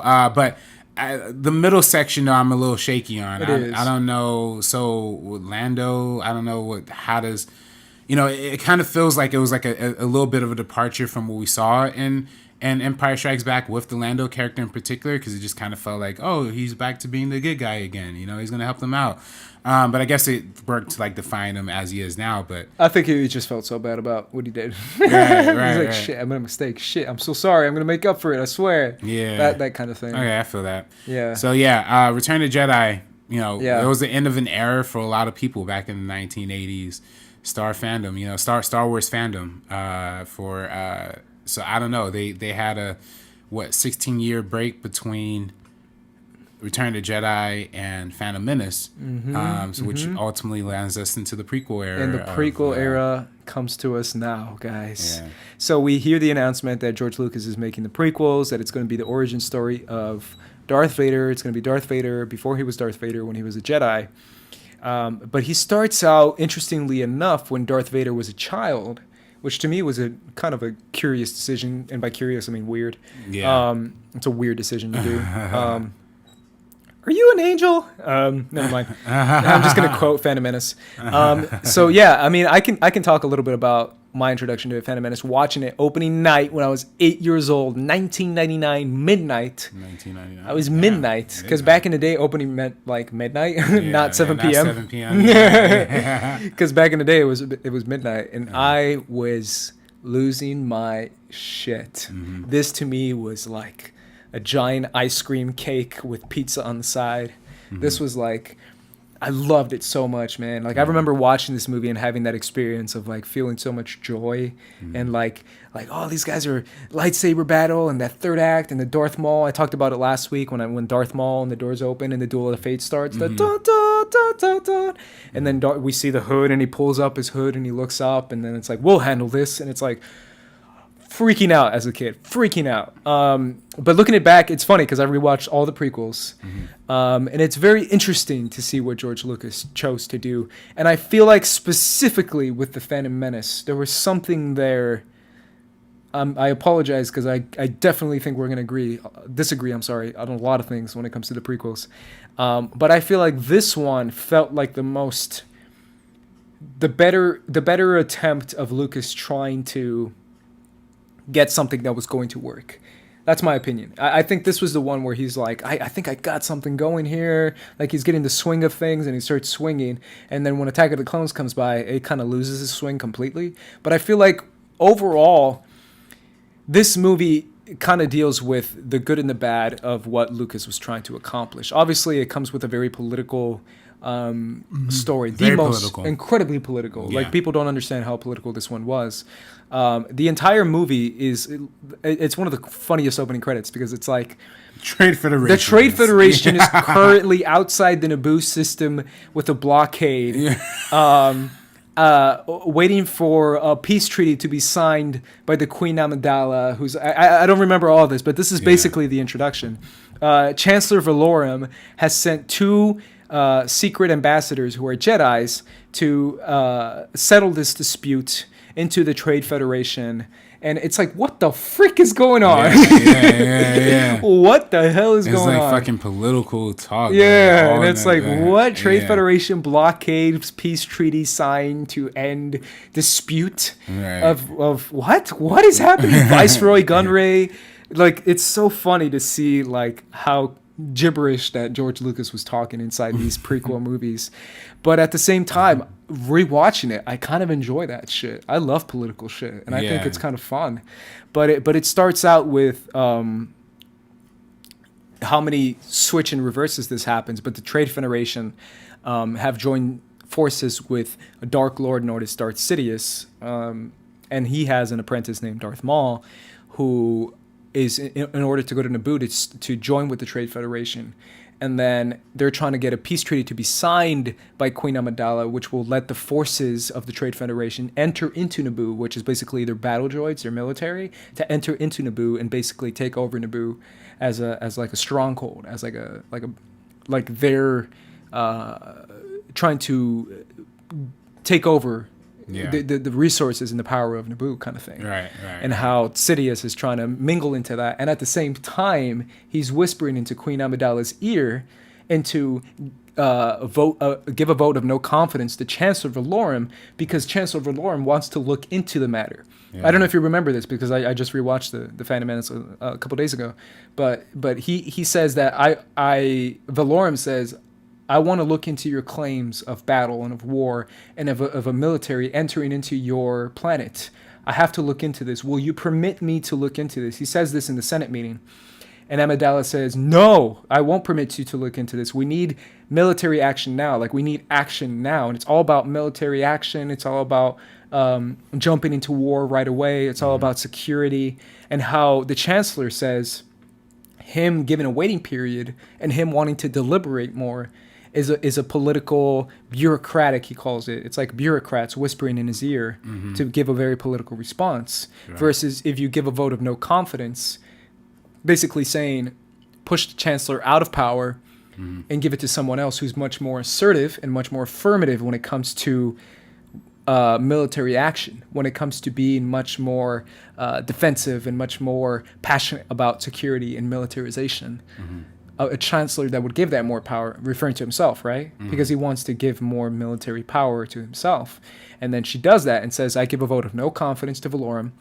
The vote settles in, and then they give the vote to Chancellor Palpatine, who obviously is the Emperor. But this is all basically they should call this the prequel of the Emperor, right? Because this is how the Emperor gets power. But it's all this political mumbo jumbo to talk about how the Emperor can use democracy to nationalize. This is very relevant nowadays too, to nationalize himself, to be like, I'm security, I'm affirmative action, I'm all about the military, I'm all about power, I'm all about rescuing people with pure action and with guns. Let's do this shit. That's how the Chancellor views it. And Amidala views that as like, yeah, this is what we need right now, because my people are about to be invaded. And how that's how he takes that power and uses that to basically, obviously, we'll see that in Attack of the Clones and Revenge of the Sith, how he uses that to amplify himself. But that's what the movie is about. This is ridiculous. Like, you imagine putting this in a child's movie next to Jar Jar Binks, like, stepping in poop, and a little horse animal farting on him. And Tatooine. That's why this movie fails, in my opinion. It's because of the silliness. To be honest, bro, you sat here and you described this whole thing for 10 minutes. I still don't know what happened. Any of this thing. That's because it's kind of poorly it's very poor exposition. I agree with that. It's you got to like squint your eyes as hard as you can.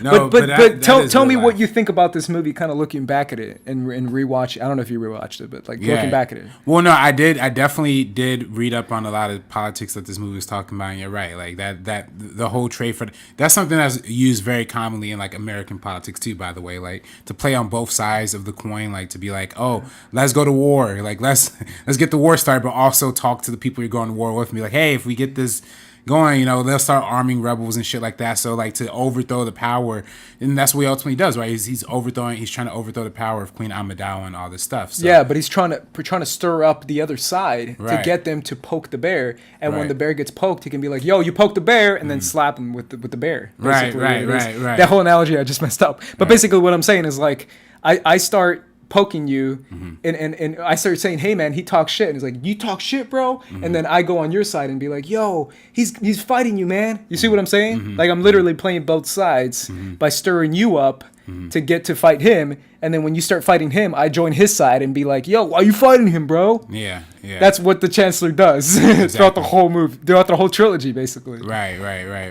Yeah. So it's just super fascinating how they play into that, right? Yeah. They play into the dual sides of like how somebody could come to power without having necessarily, you know what I mean? So it's super fascinating, and you know, Lucas really went off the edge, and like not off the edge, but like he really went deep into understanding what politics were in real life and how they could be applicable here. I mean, that's kind of the whole thing with the Black Cage is a real thing that was happening during like the Gulf War time period, right? Yeah. Like they're occupying, what was it, like the Gulf you know, or whatever, and like they were, I mean, I don't know the whole specifics of that whole thing, but that's definitely like the whole idea of initiating the war and pushing this war forward through through action, through military action is what prompted us into going from the Gulf War and immediately jumping into the War on Terror, right? And how our whole push of like, we have to get a strong leader, we have to fight back against this, and going above congressional approval. And then we see that in Attack of the Clones too, right? Like how he initiates the clone army to go out and fight without having the approval of the rest of the was it the council? Right. And that's what essentially what it is, you know, when Bush signed that whole thing of not needing congressional approval for military action when it comes to fighting Al Qaeda. That's essentially what it was, and then that's how that kind of power trip could ultimately lead to. Yeah, for sure. And this whole we'll talk about the trilogy. I mean, the Attack of the Clones and Revenge of the Sith more. But once we get into Attack of the Clones and Revenge of the Sith, it's pretty much exactly the Bush administration, right. Which a lot of people don't understand because they choose to ignore that fact. But that you literally see this and you're like, all right, I get what you're saying. right. But for the Phantom Menace, what eventually falls flat, in my opinion, is the humor and is the silliness of it. It's Jar Jar Binks, guys. Come on, let's face it. It's Jar Jar Binks. Yeah, Jar Jar. But the fact is, I mean, it's George attempting to give children something to cater to in the middle of all this political mumbo jumbo is basically what it is. It's George being like, oh, this is kind of a lot. Maybe I should add a character who talks funny and who steps in poop and who goes blah blah misa blah, and kids will laugh, and it's like, you don't need that. You don't, trust me. Kids will cater to Obi-Wan. Kids will cater to Qui-Gon Jinn. Kids will find their characters. They will like someone. Like me, I liked Darth Maul. Right. And I think this movie delivers on giving, like I said last episode, the greatest lightsaber duel of all time in any Star Wars movie, in my opinion. My opinion, guys. Obviously, a lot of people say Empire Strikes Back, but I say this one, because it gives us the idea, and also Lucas talks about this too, but the idea of like the idea of like this weird, bizarre, demonoid creature type who's super silent and whose lightsaber is so bizarre that it has two blades. The fact that he's fighting with a bow staff, the fact that he's a ninja, basically, the fact that he's wearing all black, the fact that he has horns, makes him look so menacing and makes him have this sense of like a cultural outsider is basically what he represents too, because he's so bizarre in his fighting method, because he's so quick. But I loved him right away, and I catered towards him like immensely, which is obviously another reason why I freaked out in Solo. But it's one of those things where for me that's another great thing about the Phantom Menace that a lot of people don't talk about, and he is actually the Phantom Menace, right? Or it could be Palpatine as well, the Phantom Menace. I interpret that as Palpatine. But I think it's both in my opinion. But it's one of those things where you can debate which one it is. But yeah, you're probably right. It's probably Phantom. I mean, it's probably Palpatine. But it's one of those things where having Darth Maul kind of represent that culmination of what a Sith is, because we heard about it so much. But what does it actually represent? It's all this weird, intense rage power that we see kill Liam Neeson, which eventually doesn't work out. And it's so funny how the end of the movie, man, I'm telling you, man, when Queen Amidala does a whole switcheroo, shout out to Keira Knightley who plays Queen Amidala, and then Padme comes out and he's like, I'm Padme, and then Boss Nass, Shout out to Boss Nass too. Yeah. That's another thing that it's like, come on, bro, why you got to put that in the movie? But it's also one of those things where when she gives the plan, it's so funny, dude. That scene is pretty funny because she literally says something like, she's like, I got a plan. Me and Captain Panaka are gonna go up and capture the Viceroy with our small guards using just us 5, and you 2 Jedi can join us. Meanwhile, the Gungans are gonna fight off the droids and try to hold them off, while a few of our ships go off and fly. And I'm like, whoa. Yeah. Slow down. What are we doing here? Right. And it's so fast and it's so like George Lucas. Right. That it's pretty funny to see how the ending of the movie is basically like the switcheroo that they pull on Viceroy and how they trap Viceroy and then kill Darth Maul because he's the biggest threat. Obi-Wan kills him. And then they settle into Naboo and push off the Trade Federation from invading kind of thing. Through using the Gungans and using the power of Obi-Wan Kenobi. Guys, but it's funny seeing that kind of thing and kind of jump into more of Lucas's crazy ridiculous writing, being like so much mumbo jumbo that it's like, yo, slow down, what is going on? You're 16 years old, like freaking Queen Amidala is like 16 in this movie. Which is another funny thing too, when she's like, are you an angel? I'm gonna keep quoting that. It's like, chill, fam. You're 8. I'm 16. Chill. That's your future wife you're talking to, man. Oh, shoot. I know. It's crazy. Thinking about that, right? Wild, Like, rewatching that. I rewatched it thinking about that. I was like, oh, that's your wife, bro. Yeah, when she was 18, he was 10. Oh, no, 16. Oh, 16. No, but like, he's 8, like, in Phantom Menace? How old is he in Phantom Menace? I think he's... That's a good point. How old is he in Phantom Menace? It's like 10. You're right, 10. Yeah, 10.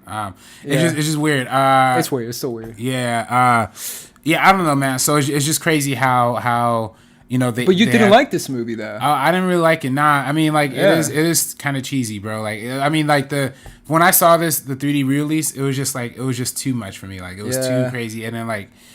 I do wish like the political stuff is interesting. I just wish it would have been shot better and like delivered a lot better too. Because it's very much like people standing in semicircles like talking about shit that I don't really, you know, like I wish it would have been. It would have been interesting if it was like a House of Cards type deal, like some real, you know what I mean, like some real like intrigue, political type stuff, but done in like a really cool like Star Warsy way. But I don't know, it just felt like people talking to each other about it, and like I wish, you know, maybe if they would have shown the blockade or shown it from like the soldier from the foot perspective, right? Like if that would have been a much more interesting thing, I feel like too, like of exploring it that way. But I mean, we do end up seeing like a lot of the war stuff, right, in the next one. So yeah, let's jump into Attack of the Clones. So Attack of the Clones, go ahead and finish your thought. Yeah, no, I mean Attack of the Clones is the one where we see the whole fight break out, the whole shebang of like the plan coming to a head, the chaos beginning to arise.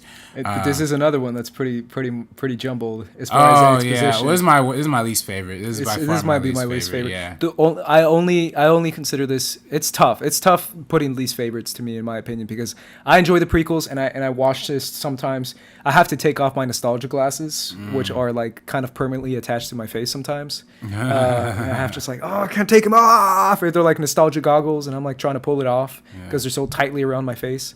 But I had to take them off, and I had to like realize that at the end of the day, man, this movie's rough. The reason why it's rough, though, in my opinion, isn't the political I kind of like the political shit in this movie. The reason why it's rough for me is, oh my god, that love story.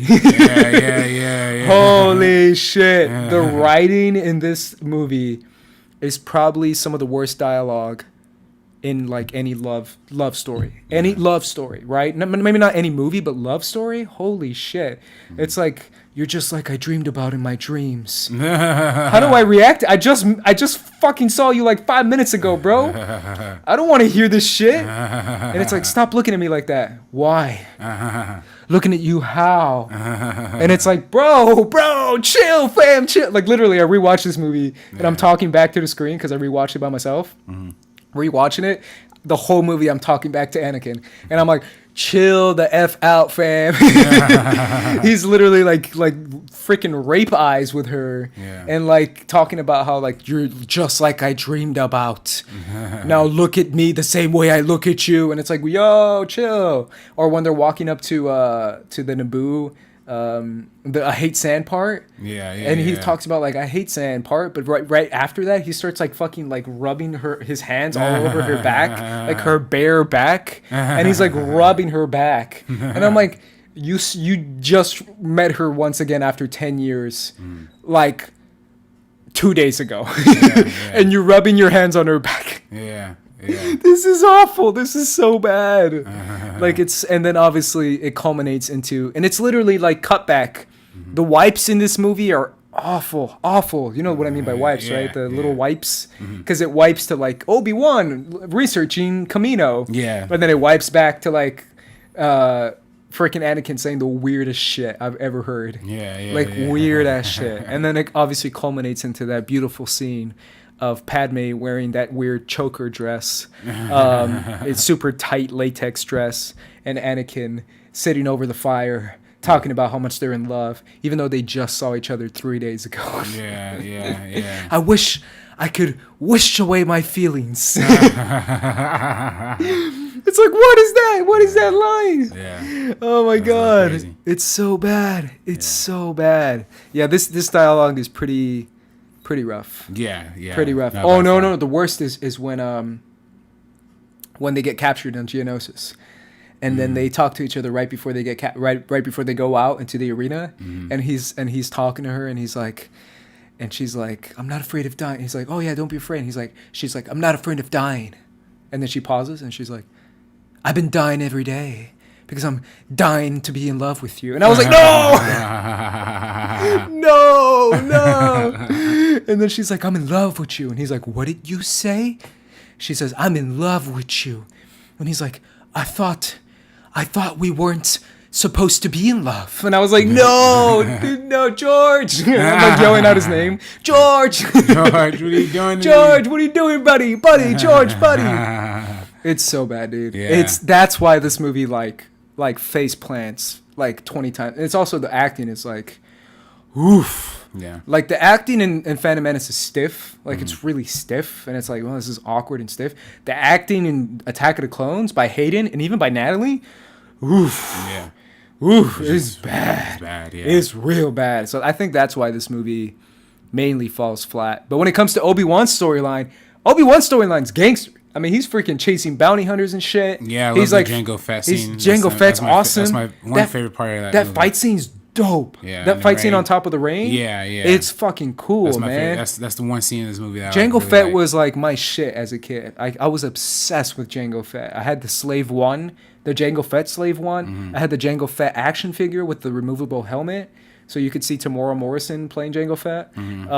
Like I had all the Jango Fett stuff. Like I was obsessed. Obviously, I was obsessed with Obi-Wan too, and I thought their fight back and forth and they're chasing each other was badass. And the fact that, let's get into the political shit now, how it's basically the Trade Federation has joined in with the Techno Union Army, has joined in with Count Dooku, has joined in with the Banking Clan to make a bigger federation that is building a bigger, better droid army.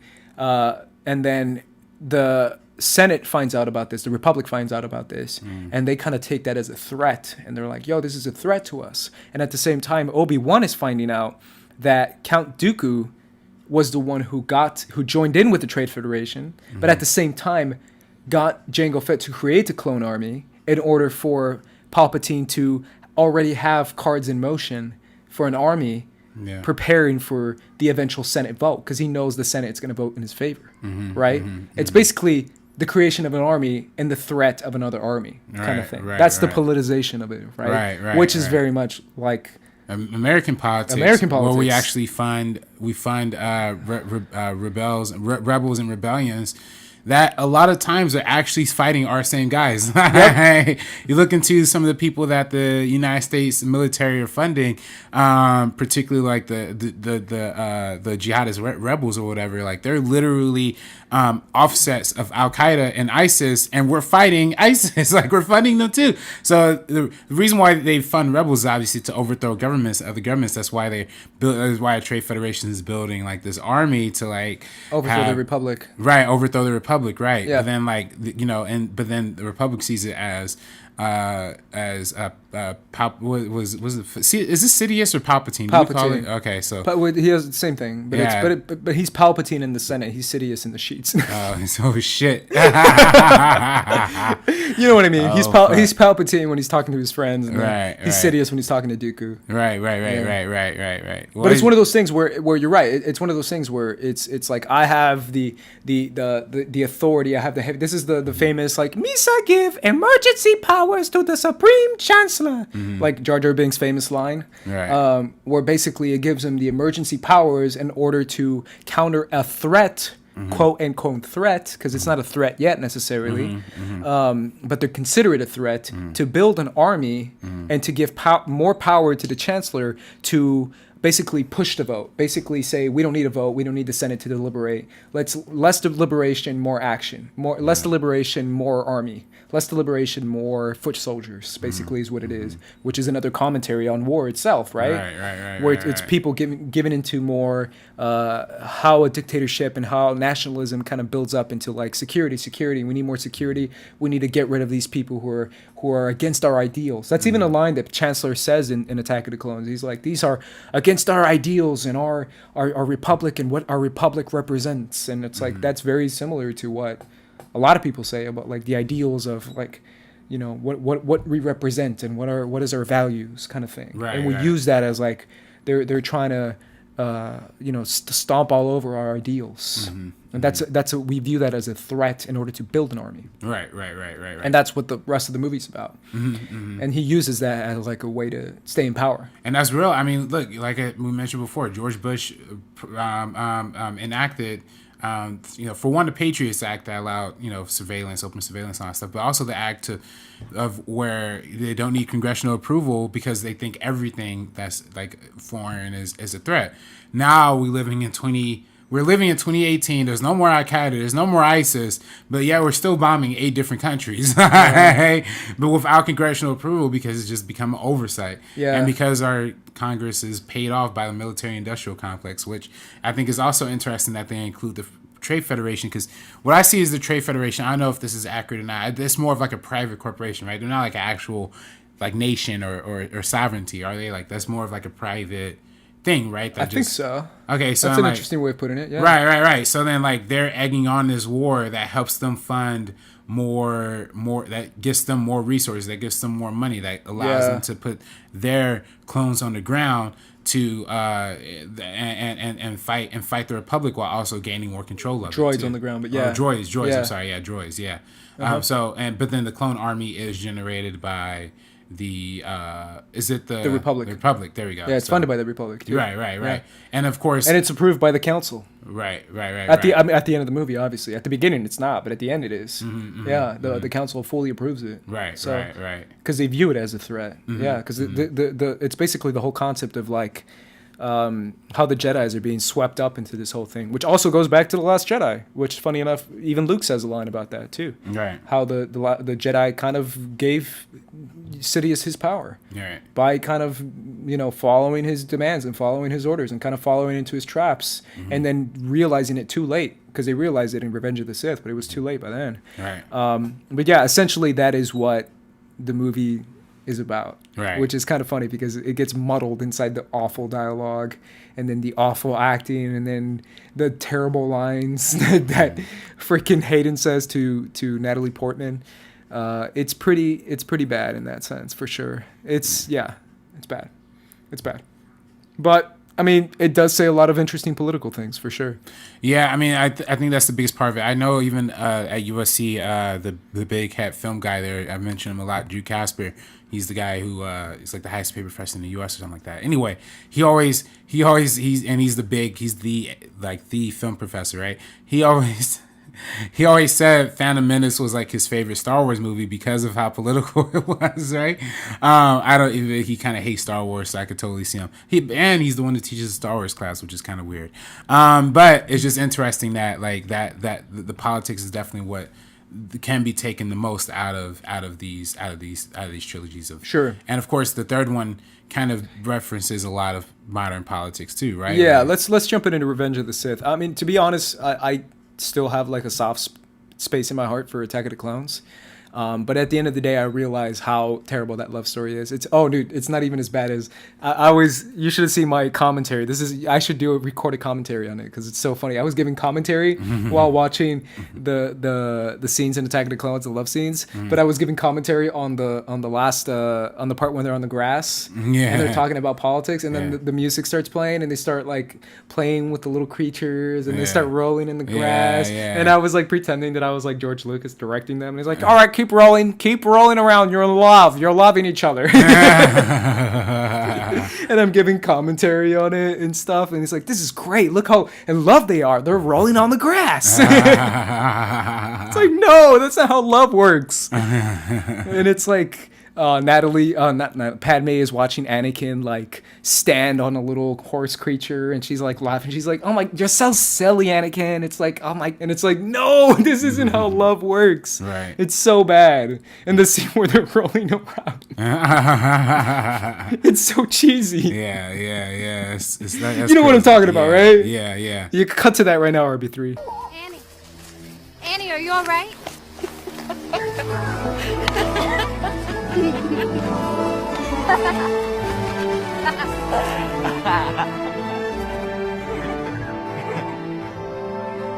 Anyways, that was just my last thing on Attack of the Clones. My viewing experience was pretty funny. That's all I'm saying. Okay. But now let's go into Revenge of the Sith. Revenge of the Sith is also, it's incredibly interesting. This was the last one I rewatched. This is probably, on a personal note, this is probably my personal favorite prequel movie. On a technical level, I still feel like Phantom Menace had better things than any other of these prequels, and it had less love story shittiness and less Hayden Christensen acting. I love Hayden Christensen. Shout out to the prequels, but it wasn't good. It just wasn't good. Yeah. But this one might be my favorite, even though I feel like, oh my god, rewatching this movie, the jump that he takes is one of the biggest leaps I've ever seen any character take ever. Which one? Anakin Skywalker. Oh. He literally goes from like, yeah, let's do this shit, to like, I'm gonna kill little children. What happened here? Yeah.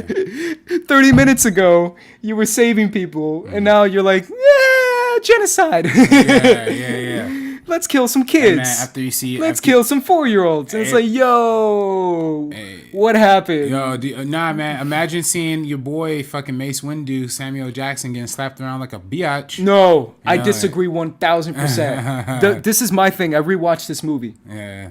The biggest badass in this movie is Mace Windu. Yeah. He's dude, he kicks the Emperor's ass. Yoda freaking struggles with the Emperor. He takes direction. He tells Anakin to shut his little fuckboy mouth. Like the whole movie, I was calling him fuckboy. He's like, shut your mouth, fuckboy. Shut your mouth. Sit down. He's like, how can I be on the council but not be granted master? It's never been. And literally, Mace Windu cuts him off. And he's like, sit down, Skywalker. And I was like, oh shit. Like, he to me is the best character in the movie. Because he tells everyone to shut up. He takes initiative. He takes control. And then he takes initiative. And this is what I was going to ask you too, but I guess we can just jump to it. He takes initiative to kill the Emperor. Yeah. Do you feel like that was a mistake too? Because Anakin's whole thing was like, if you wait for a trial, he's like, wait for a trial, and he's like, he's much too dangerous to be kept alive. And I was like, fuck yeah, he is. Kill him, Mace Windu. Yeah. Me, that's what I was saying. But what do you think? Because I feel like, yeah, kill him. Yeah. To me, he took the most initiative. To me, he was the biggest badass, and he kicked the Emperor's ass. Yeah. Because later on in the third act, Yoda couldn't beat him, but freaking Mace beat. And I know a lot of people are going to be like, he baited him. He knew. The Emperor, I don't think he did. I actually think Mace Windu kicked his ass. I actually think Mace Windu is a better swordsman than Yoda is. Maybe not wiser, maybe not better Force user, but better swordsman. Yeah, I think he's a better swordsman than Yoda. Yeah, because he kicked the Emperor's ass, bro. Yeah. He just whooped him like nothing. And the Emperor was struggling too. So, and he just took advantage of the moment to take Anakin in. But what do you think of the whole, like, much too dangerous to be kept alive versus stand trial? Yeah, I mean, that's kind of, I mean, this is way before. Did Mace make a mistake is basically what I'm saying. Well, I guess, no, and, I mean, yes and no. I mean, the right thing to do is always to be, like, stand trial, you know what I mean? You think so, like, though? Yeah, for the most part. I mean, but for some cases it's different. I mean, like, you know, I don't know, man. If you meet a terrorist and he's bombing, like someone shooting up someone, I'd be like, fuck this guy. Right. I mean, of course, in that context, he just killed your homies. Too. Yeah. I mean, of course, he killed Kit Fisto. Shout out to Kit Fisto, bro, the guy with all the dreads. Oh yeah. You know what I'm talking about? The green guy with the dreads who smiles and Attack of the Clones. Yeah. I'm like, bro, that was a homie, bro. He killed him in 2 seconds. Yeah. I don't know what. I would kill him too.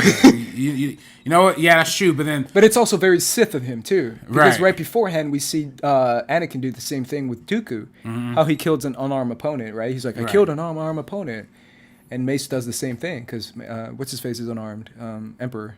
Right.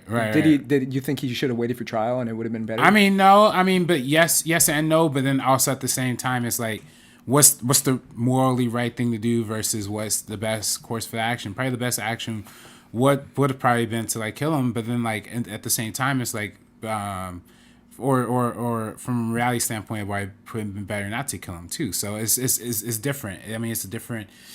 I mean, I don't know. I mean, because Mace is the leader at that moment. I was thinking about it because I literally just rewatched this guy. So sorry if I cut you off so much. But Mace literally was the leader at that moment. Yoda was off on Kashyyyk. So the command goes to Mace because he's second in command. Because Yoda's first in command, but Yoda was on Kashyyyk, so Mace took basically an executive decision and was like, executive decision, I gotta save the Jedi. I'm gonna kill this motherfucker. Right. I mean, that's the whole thing of like, I mean, we kind of think about it much later. I mean, this came much later, but like, with the Bin Laden situation, right? Was it justified to kill Bin Laden? Or good call, man. That's a great call. Keep going. Yeah, is it justified to kill him because of his actions, or does he stand trial and face the correct criminal justice system? Yeah, and this is I'm gonna step on people's toes too, but I think you agree with me on the whole like capture or kill thing. That was bullshit, right? Like I hope people know that, even from Obama, like Obama.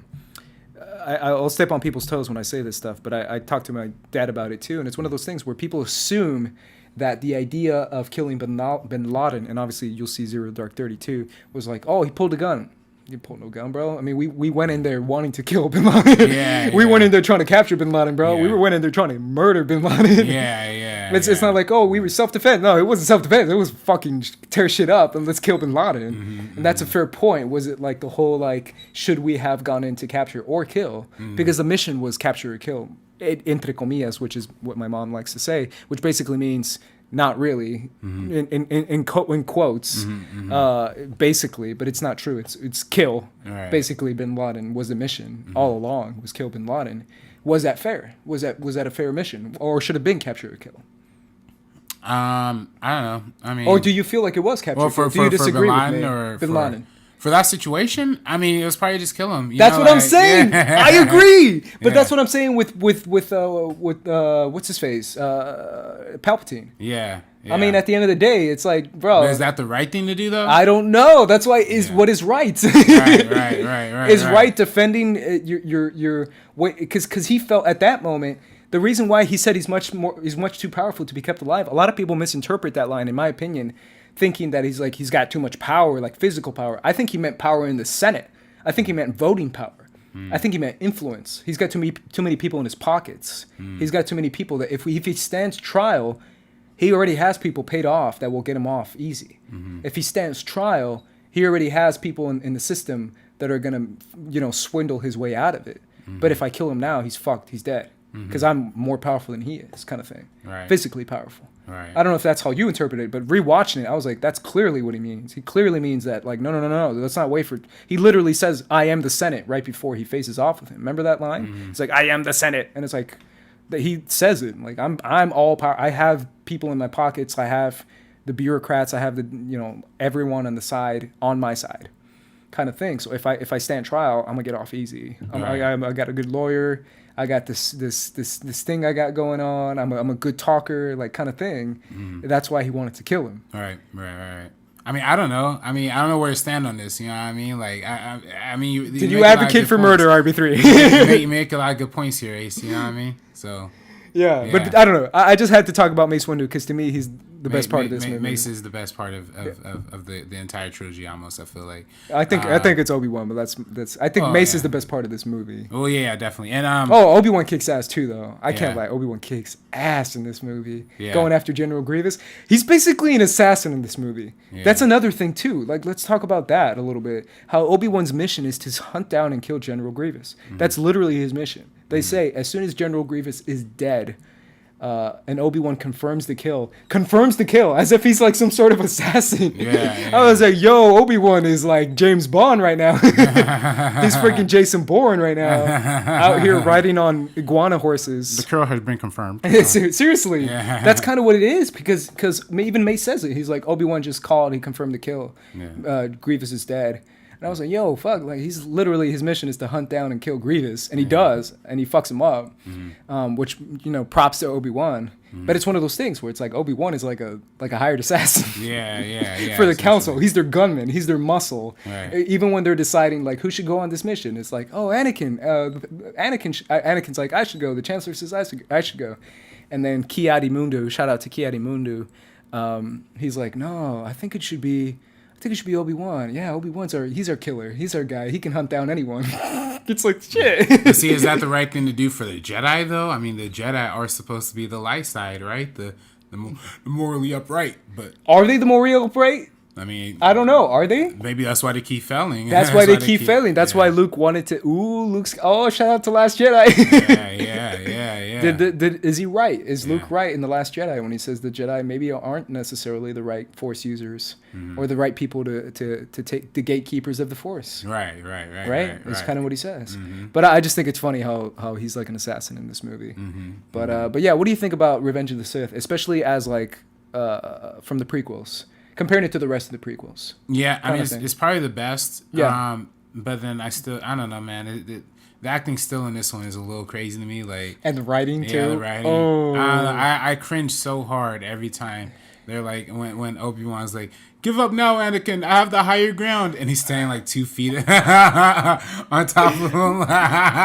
Dude, okay, guys, full disclosure. I rewatched Revenge of the Sith last night. And I love that line. And I love the idea of like, I have the high ground, Anakin. It's over, Anakin. I have the high ground. Yeah. You underestimate my power. And he just like shakes. Yeah. Anakin's acting in this movie is so bad. It's like, you turned her against me. You have done that yourself. You know what's... I have brought peace, liberty, and justice to my new empire. Your new empire... Anakin, my allegiance is to the Republic, to democracy. I literally memorized this whole movie. That's funny. No, if you're not with me, you're against me. I was just gonna mention that line as like that's taken directly from the Dick Cheney thing of like, if there's a 1% chance that there's terrorists out there, we have to get them. Like, we have to kill them. Like, that's literally Batman and BVS. Well, that's why I said Batman's a Republican. Hello, people. Did Batman I not say Batman is trash and Batman is hot take? That's why that movie doesn't work. Shout out to Superman, the real hero. Yeah, but no, that's a literally word for word. That's what. It was Anakin or Obi-Wan who said Anakin that, says the 1% line. No, that's Batman. But there's a 1% line in Revenge of the Sith. Is there? Or if I've there's rewatched any it. chance or any chance. No, he says it's as if you're not with me, you're against me. He says. Yeah. And he says only a Sith deals in absolutes. Only a Sith deals in absolutes. There we go. Obi-Wan says. See, that's a testament to, again, that's the whole counter argument to the warmongering neocon, opposition of like, if there's any 1% chance we get them, we have to, it's like, yeah, exactly. Only Siths, that's dealing in absolutes is what's going to garner us more wars and more, you know what I mean? Like, that's the true evil, you got to think more beyond this absolutes. There's nuances to politics, but that's the commentary. That's the one piece of political commentary I thoroughly like picked up on specifically in that scene. So but it's interesting too to see.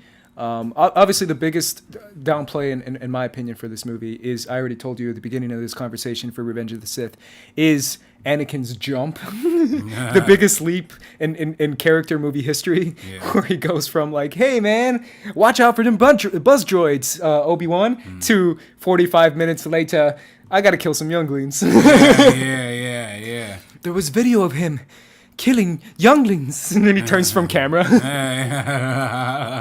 The dialogue in this movie, I love it. It's so bad. Yeah, dude. When Padme comes back, you're breaking my heart. Yeah, it's like, you're going down a path I cannot follow. It's like, what? No one talks like that. Yeah, it's just and it's crazy. like, he told me you were killing younglings. Well, then wasn't Natalie Portman supposed to have a bigger part in this movie, and then it got cut down?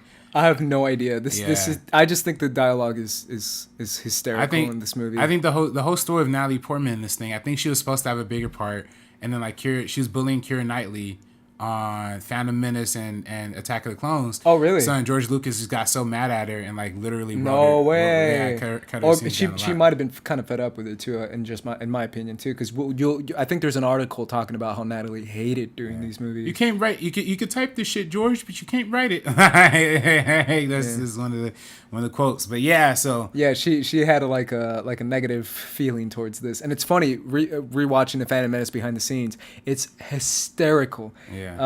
Really a throwaway line, like it's literally kind of off screen and not even on camera, but the behind the scenes guy captures it, where Rick McKellen, the producer of these of the prequels, literally says to a guy, like just a random conversation in the background, he's talking to him. He's like, hey man, are you going to I forget what he says, like Chicago tomorrow or London tomorrow? And he's like, no, I'm actually I'm flying to New York real quick to meet up with Natalie.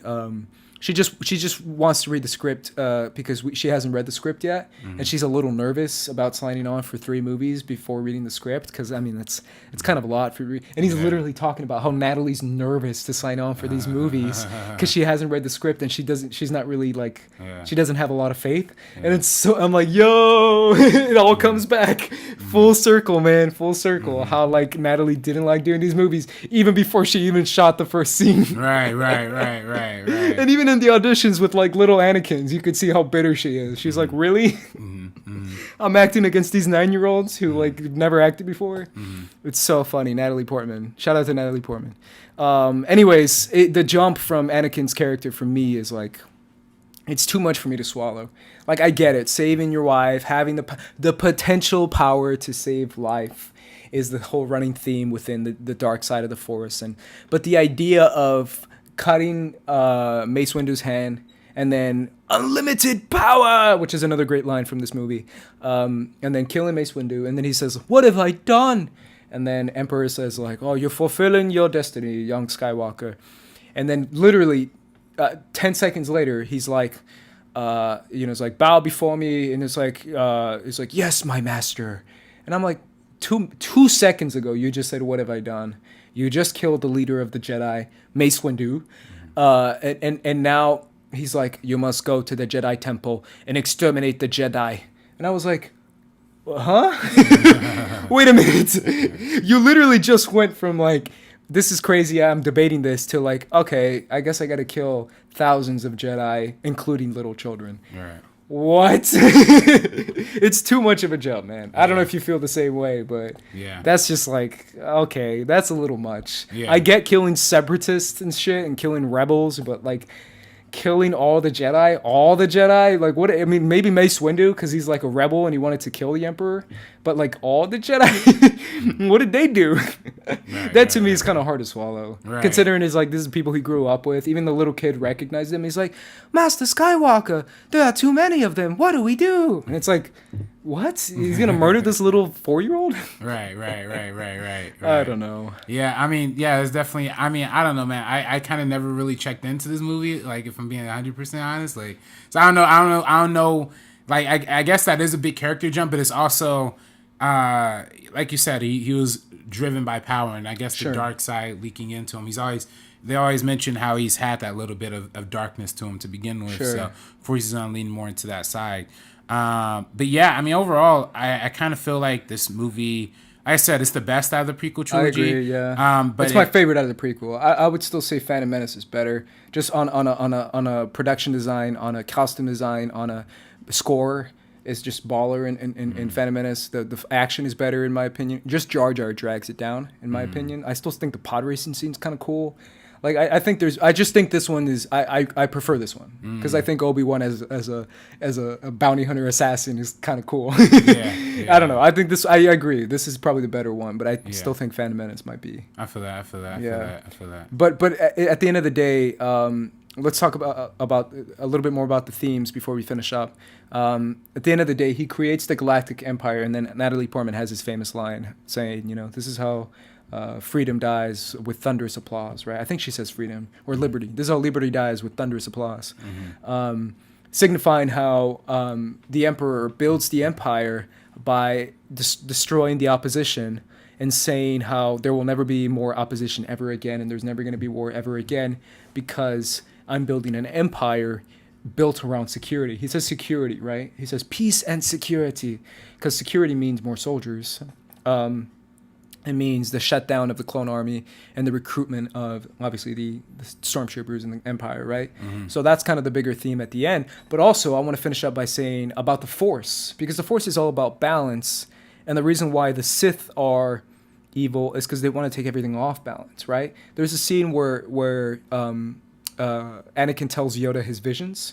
Anakin's like, these are my visions. And Yoda is like, let him go because death is a natural part of life, and that's part of the Force, is like this natural cycle of balance of life and death. And Anakin's like, fuck that, I want to save Padme, right? And it's this idea of like taking something that's not natural and taking something off balance is what the Sith want to do. They want to have the most power, the most life, no death, immortality, save everyone you care about, and step on everyone you hate, right? So it's the idea of balance in the Force, which obviously comes into the new trilogy too, which is all about Rey and balance, and Kylo Ren and Rey, kind of obviously in The Last Jedi, but even in The Force Awakens, where we see the balance kind of balancing out between good and evil, life and death, destruction and construction, all these kind of themes coming into play. And that's kind of at the end of the movie, obviously, when it says Sith deal in absolutes too. What do you think of those themes in the finale of this movie? Yeah, no, I mean, I think they're pretty big. They're pretty big themes, and it kind of encompasses what a lot of the Star Wars thing. The Star Wars themes come to represent as a whole, right? And then, of course, they're written after the original trilogy, but all that stuff kind of leads into the original trilogy too, to a certain extent, right? Like, what is good versus what is bad? What is the absolutes and on both sides, and how finding balance is striking somewhere in between, and finding the good and the bad, and the bad and the good. And of course, like you said, the whole themes of and the whole themes of love and stuff that we see through Padme stuff evolves into the overarching themes of family that we see inside of the next trilogy, or I guess the previous trilogy release date wise, but the next trilogy chronologically wise, like how family manifests into more than just more than being just the atypical, you know what I mean? Blood relative. Blood relationships. Relatives. Blood relative. I like how bloodlative. We're just combining words. Yeah, I get what you're saying. Yeah. So I mean, that's what stands out the most to me is like, how those themes kind of carry into the larger kind of synopsis. Because I mean, at the end of the day, George Lucas considers this all like poetry, right? Like it's all supposed to rhyme with each other or whatever. So you definitely feel that throughout these prequels. Mm-hmm. Yeah. So ranking the prequels, you would go what? Revenge of the Sith, then Phantom Menace, and then Attack of the Clones. Of course. Got it. Yeah. But I mean, like, to be fair, like, I only really consider like Revenge of the Sith like passable. You know what I mean? Like that to me is like probably put like Solo and Revenge of the Sith like around the same. Like I don't hate Revenge of the Sith though. I don't hate it. Like it's not like, it's probably like if I put a number on it, it's probably like a 6.5 out of 10 or something like that. So around the same Solo, you know. Cool. But yeah, dope. If I'm being honest, guys, I love the prequels. Again, I can't. It's hard for me to take off the nostalgia goggles. So for me, I grew up with these things. For me, the reason why I love Revenge of the Sith the most is because of Obi-Wan Kenobi, and this is where I really started to fall in love with the character even a little bit more than the previous prequels, because I really saw how he was talking about nuance and talking about to me he's the most nuanced character. To me he's the most like he pushed backs against the council. He pushes back against Anakin, but he's also on Anakin's side. He also shows compassion, but he also shows anger. He shows the ability to hunt down and kill, but at the same time the ability to show compassion for Padme and you know, watch over her children, right? With Luke, watching over Luke. To me, he's the most nuanced and the most fluid character within the prequel trilogy. But to me, he shows the most in this movie of being a military general, badass, but at the same time, genuinely a good guy who wants to do the right thing, right? And he values life and he values people. But at the same time, he still has a mission. He's still kind of a soldier in this at the end of the day, right? But he's still a mentor. I don't know. I to me, Revenge of the Sith brings up a really cool Obi-Wan, which is why I want to see this Obi-Wan Kenobi, Ewan McGregor's Obi-Wan Kenobi, continue in an Obi-Wan spinoff movie, because I feel like what we got at Revenge of the Sith was just it led up so well between Phantom Menace, Attack of the Clones, and then Revenge of the Sith with the building of Obi-Wan's character. That's why I love Revenge of the Sith the most out of these prequels, but I honestly enjoy the prequels quite a bit. I like them. There's a lot of negative with them, but there's a lot of positive. There's also negative with Last Jedi, and there's some positive with Last Jedi. I feel like it's difficult to follow up stuff like The Empire Strikes Back, and even Return of the Jedi, which to me is classic, or even New Hope, which is another classic. It's just hard to follow up those original trilogy. And Lucas tries his best and fails a lot with the humor, in my opinion. But I enjoy the prequels for what they are, if that makes any sense. But yeah, I would also go Revenge of the Sith, Phantom Menace, Attack of the Clones, and then just because of the love story in Attack of the Clones, because it's really bad. Yeah. And then I would probably go Return of the Jedi, Empire Strikes Back, A New Hope. Oh, okay. Oh, wow. Okay. So nice. For me, the original trilogy, probably Empire Strikes Back, and then A New Hope, and then Return of the Jedi. Not shitting on Return of the Jedi. I actually really like that movie a lot. Yeah. To me, it's like 10. 10, it's like 10. If I would do 10, and I'm not giving Empire Strikes Back a 10, but it'll probably be close to a 10 for me. Sure. It's one of my favorite movies. Probably if that was like the 10 status for Star Wars, it'd be like 10, 9.5, like 8.5, and then probably put like Force Awakens like right under. Like, where would you rank all the Star Wars films? See, dude. Honestly, I literally talked about this last night with a buddy of mine. It's so hard for me to rank all the Star Wars movies, and everyone's doing it, and it's like all the rage right now. And it's like rank the Star Wars. It's so hard for me because I just literally explained it. I can rank the trilogies because I feel comfortable for what they are, because I realize what the prequels are. I realize that they are not good, not perfect movies, but I realize that I try to take their intention more than anything else, which is probably a negative on my part because that's not what a critic should do. So I can rank it based on me, and I can rank it based on quality. Okay. Well, so would you rank it based on you? On me, I would rank. See, but it's hard. Return of the Jedi, I would probably put as my favorite ever Star Wars movie. Probably Empire Strikes Back following that. Probably Revenge of the Sith, Phantom Menace. So you don't like A New Hope? This is I love A New Hope. Are you kidding me? But I love A New Hope. You putting it over the prequel? Again, this is my nostalgia. All right, you want me to take my nostalgia goggles off? No, go ahead. I'll take them off. No, go ahead. A New Hope, Last Jedi, Force Awakens. Oh, just the trilogies, right? Because I'm not counting. It's up to you, yeah. Yeah, just the trilogies because I won't count the spinoffs. Last Jedi, New Hope. I'm sorry, Last Jedi. I already put A New Hope above A Last Jedi. Then I would put Last Jedi. Then I would put Force Awakens. That's the last one, right? And then Attack of the Clones. Okay. At my last. Yeah, that makes sense. Through my nostalgia goggles, through my quality goggles, I would say Return of the Jedi or Empire Strikes Back, Return of the Jedi, A New Hope. Then I would put Last Jedi, Force Awakens, Revenge of the Sith, Phantom Menace, so you Attack of the Clones. On both of these, you rank The Last Jedi higher than Force Awakens. Yes. Okay. I like Last Jedi better than Force Awakens. Wow. Okay. Yeah. Nice. Yeah. Because I feel like the good of the this is all subjective, guys, but I really feel like the good of The Last Jedi is better than the good of The Force Awakens. But is the bad of the Last Jedi is better than the average of The Force Awakens. Really? The bad of The Last Jedi isn't balances out with the average of The Force Awakens, in my opinion. Because The Force Awakens is so introductory. It's so introductory in my opinion. It's so like linear, flat. That for me, at least The Last Jedi showed us Kylo Ren going ham. At least The Last Jedi showed us a bitter Skywalker and a Rey who wants to delve into a little bit more, versus a guy to mask who kills his father Han Solo, who we find out at the very end, and a Stormtrooper who rebelled. All right, I feel that. Yeah. Okay, if I were to rank them, I probably have just one ranking for all of them. Okay. So I'd probably put of course, Empire. I'm gonna include the spinoffs in here just because I don't know. I just thought about it, I guess. When I thought about it, but I feel like I could include that without being fair to him at least. So I put Revenge of the Sith. I'm sorry, Revenge of the Sith. Jesus. Not that. I'm sorry. Empire number 1, New Hope number 2, and then Return of the Jedi number 3. I put Force Awakens number 4 because I still really like that movie a lot. Okay. I like Force Awakens. I put it at my number 5, so don't trash. I put Last Jedi as my number 5. Okay.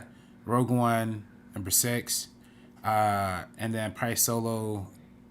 And then Revenge of the 7. Sith. See, Solo and Revenge of the Sith almost flip flop. Okay. So, I put Solo there for now, but if you ask me every day, I could put Revenge of the Sith right there too, and then Phantom Menace, and then Attack of Clones. Got it. So cool. Yeah. Again, guys, it's difficult for me to rank them because I feel like it's different when it comes to Star Wars movies for me. Because when it comes to any other movies, even Marvel movies, I can rank Marvel movies. I can do it I don't care. I just whatever. These are my favorites. But when it comes to Star Wars, it's hard because I just have so many deep nostalgic memories with each one of them and how they make me feel and how certain scenes make me feel, and it's all this stuff. So the Phantom Menace fight is better than almost an entire movie for me. Right. You see what I'm saying? That to me within itself, if I just watch the Phantom Menace and just rewatching that fight scene, I can enjoy that more than Rogue One. And it's that's just me personally. But at the same time, if I take them all, if I would have to rank them based on quality, then it would be different. But I love every single Star Wars movie for one reason or another. And that's hard to say from the other franchise. And I know you probably don't, but I do. Even the Attack of the Clones, which a lot of people feel it's a pretty bad movie. I love the movie for different reasons. But again, guys, these are my opinions. Don't worry if it doesn't match up with yours, because people start to worry and get mad and get upset and they have to type. But it's not for anything for you guys to worry about. So anyways, guys, that concludes our conversation on Star Wars. We've talked enough about the new trilogy. Plus, I feel like the new trilogy is stuff that we can do in reviews. So plus, we got into it a little bit with the new trilogy, I feel. Yeah, I think we got adequately. I like the new trilogy. I just feel like if it has to finish strong, because if it doesn't, it's kind of weak. Yeah. Because otherwise, I didn't like a lot of what happened in The Last Jedi, but I liked a lot of the main story in The Last Jedi, if that makes sense. Everything with Rey and Kylo Ren I liked. Everything else I kind of didn't like, which is a lot of the movie, but whatever. So if J.J. Abrams takes that and runs with it and makes something interesting, then sure. But if not, it's okay. It's okay. I don't know if you agree or not, but I think they'll be okay. Yeah, I don't know. Yeah. Hopefully JJ doesn't fuck it up. Yeah, so. Hopefully not. Yeah. I really feel like there's this weird fandom conversation about JJ saving Star Wars, which is the stupidest thing I've ever heard, because if he really does undo some of the main themes that we got with Rey and Kylo Ren, I think it'd be super dumb. That's just my opinion, guys, but that to me would undercut not just The Last Jedi, but the whole franchise as a whole. So we'll see what JJ does, but those are our thoughts on the Star Wars franchise and how I am very much a Star Wars fanatic who will always love the movies and who will appreciate each and every one of them for what they are. I do want a little bit different in what they're doing, but hopefully we'll get that with the future movies. Fingers crossed. Any last thoughts from you, RB3? Yeah, I think that just about does it. All right. Leave us in the comments down below. What is your ranking? What is your favorite? What is your favorite character of Star Wars? What do you think of the conversation? Do you agree? Do you disagree? Let us know in the comments down below, and be polite, be nice, because we like nice people, and we will read your comments next week. I promise we will read your comments next week, guys. All right, guys, from the Meaning Enough podcast, I'm Ace. This is RB3. And we are peacing out, guys. Peace out.